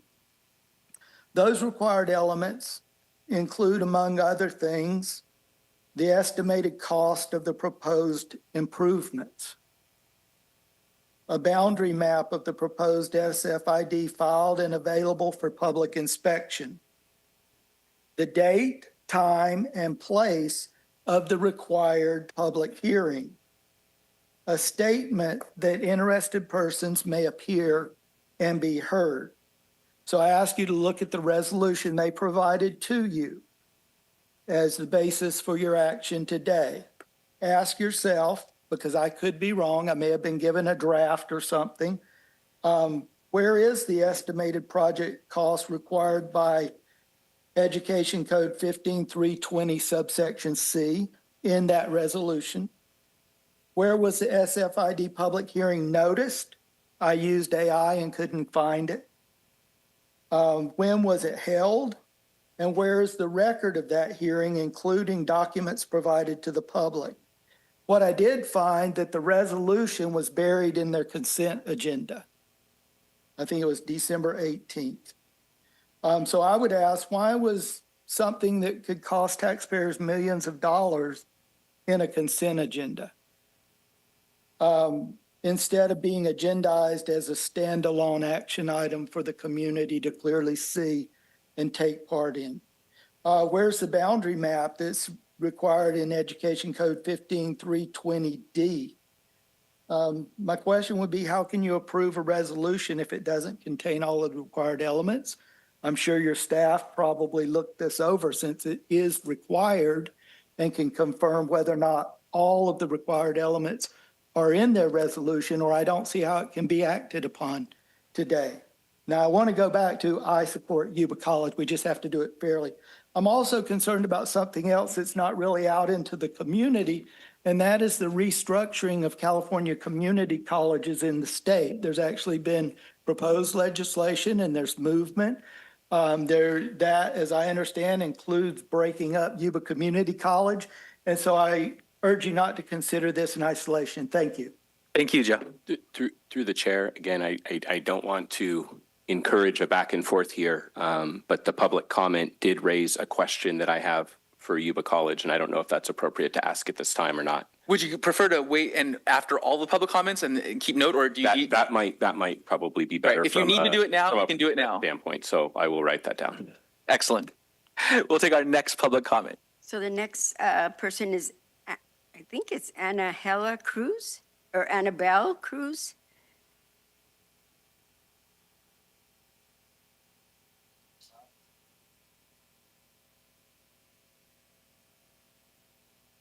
Through the chair, it's one comment.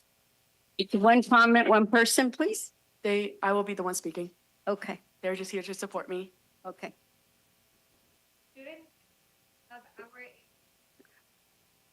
Anyways, hello, good morning, members of the Board of Supervisors, Chair, and everyone else in the room.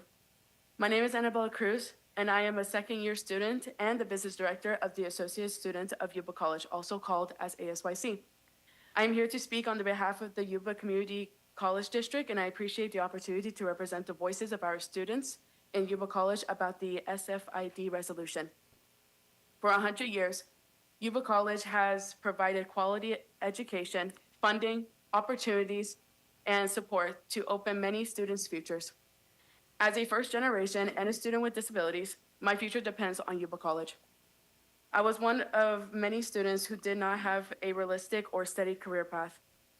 Being first generation means that my parents have little to no knowledge about college, and the affordability to a university is too expensive. As for someone with autism and a learning disability, I faced difficulties in developing skills, behavioral, social, processing information, and communications. I didn't feel confident in succeeding. During that time, I felt like my future was out of reach. However, when I joined Yuba College, I felt like it was giving a second chance. Over the past 2 years, I have found my opportunities, growth, education, support, and clear career pathway. I gain a voice, a vision, and a purpose with the support of the Yuba College programs, courses, and extracurriculars. I am one of many students who uses the bus because I do not have a car to rely on. Yuba College is accessible for students living in Yuba or Sutter counties who rely on transportation other than cars. Through their programs, Yuba College is affordable to low-income students, first generations, and students with disabilities. Having those resources and help increase confidence and success. In addition, faculty members and staff makes many efforts to help students with their classes, connections, and safety. The Yuba Community College District creates a safe, supportive, equitable, and accessible environment for students to keep moving forward and pursuing their education. There are 10,000 students, each who have a different story, goals, and future, who depends on Yuba College as a pathway to a better future and career.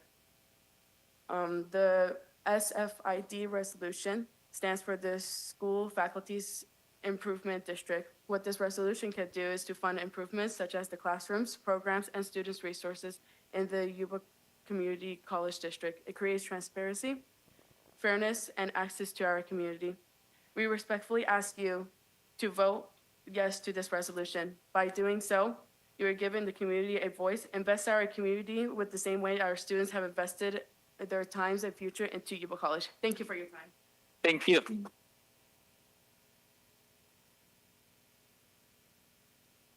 Second person we have is Mario Johnson. Mario Johnson.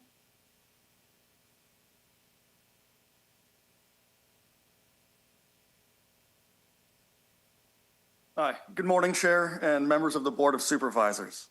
My name is Mario Johnson, and I'm the purchasing technician for Yuba Community College District.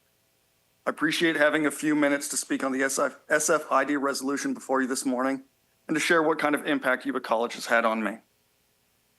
Yuba College is a starting point for our community, and it has been invaluable for my family. Many of my family members have gone to school at Yuba College. My nephew is attending this year, and through our culinary program, is chasing his dream to be a chef. My wife also started her collegiate journey at Yuba College. Yuba College provides an education at a fraction of the cost of four-year universities, and its proximity and flexible schedule allowed us both to continue to work while we went to school. Our lives would be drastically different if not for Yuba College, and I am proud to work here and help provide the same opportunities to my community. Not only is Yuba College a critical building block for those living in Yuba-Sutter counties, but we have been recognized to be in the top 200 performing community college districts in America. We provide a broad range of programs and educational paths. We have dual enrollment programs for high school students. We train and educate nurses, firefighters, law enforcement, and paramedics. We have a nationally recognized welding program. We educate future business leaders, musicians, mechanics, and so much more. Since 1927, Yuba College has been an integral part to our community. Yuba College has served this community for nearly 100 years, and my dream is that it will continue to do so for the next 100. That is why I'm here to request that you approve the SFID resolution.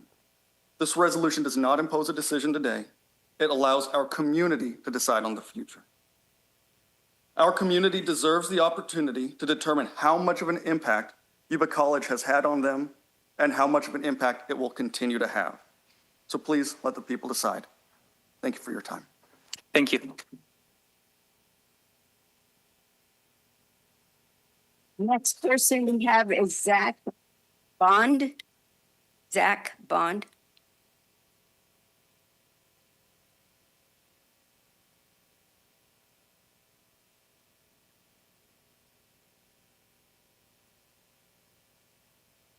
Good morning. Now, I'm a disabled veteran utilizing this GI Bill at Yuba College. Now, this funding, you guys.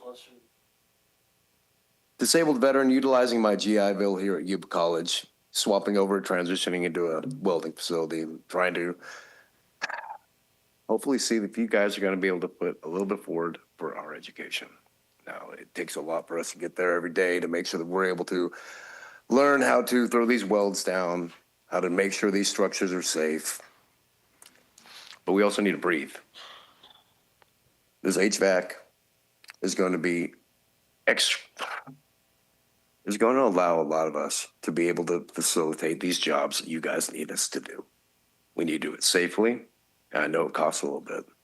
So hopefully this FID will be able to use these funds in an appropriate way that will help us. And I appreciate you and hope you have a good night. Thank you, sir.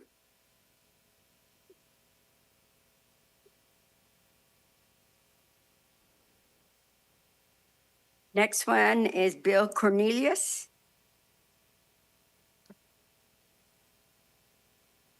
Thank you, Chair and County Supervisors here in Yuba County. Bill Cornelius, retired Sutter County Superintendent of Schools, been in the K-12 world for about 50 years. And a couple of things I just want to mention today. I think it's real important that the reason that you are voting on currently is whether the college has, Yuba College has a SFID approval from you, which does not mean that you are for or against the bond or anything else. You're just taking it to the people. Should we go forward in this? Just a quick thing. I live over in Yuba City, and we just got a thing in the mail that our water infrastructure is in bad repair. And so our city council is asking for a hearing, and the cost of our city water is going to go way up over the next 5 years, way up. It's not something that goes to the voters. It's something that the city council will decide. And that's tough. I can't blame this city council for that. You know, you look back, could we have done things in the past? Absolutely. But they have to make the decision now because if water goes out in Yuba City, we're in big trouble. At Yuba College, at the main campus, we have some infrastructure issues. And some I'm sure have been taken care of, but we have a lot more to take care of. It's an old building, and when you add all the, just the repairs are just crazy expensive. And every year they continue to go up and forward and everything else. And so we need to take a look at the changing programs. But the big thing for me, and I'm the chair of the Board of Trustees for Yuba College,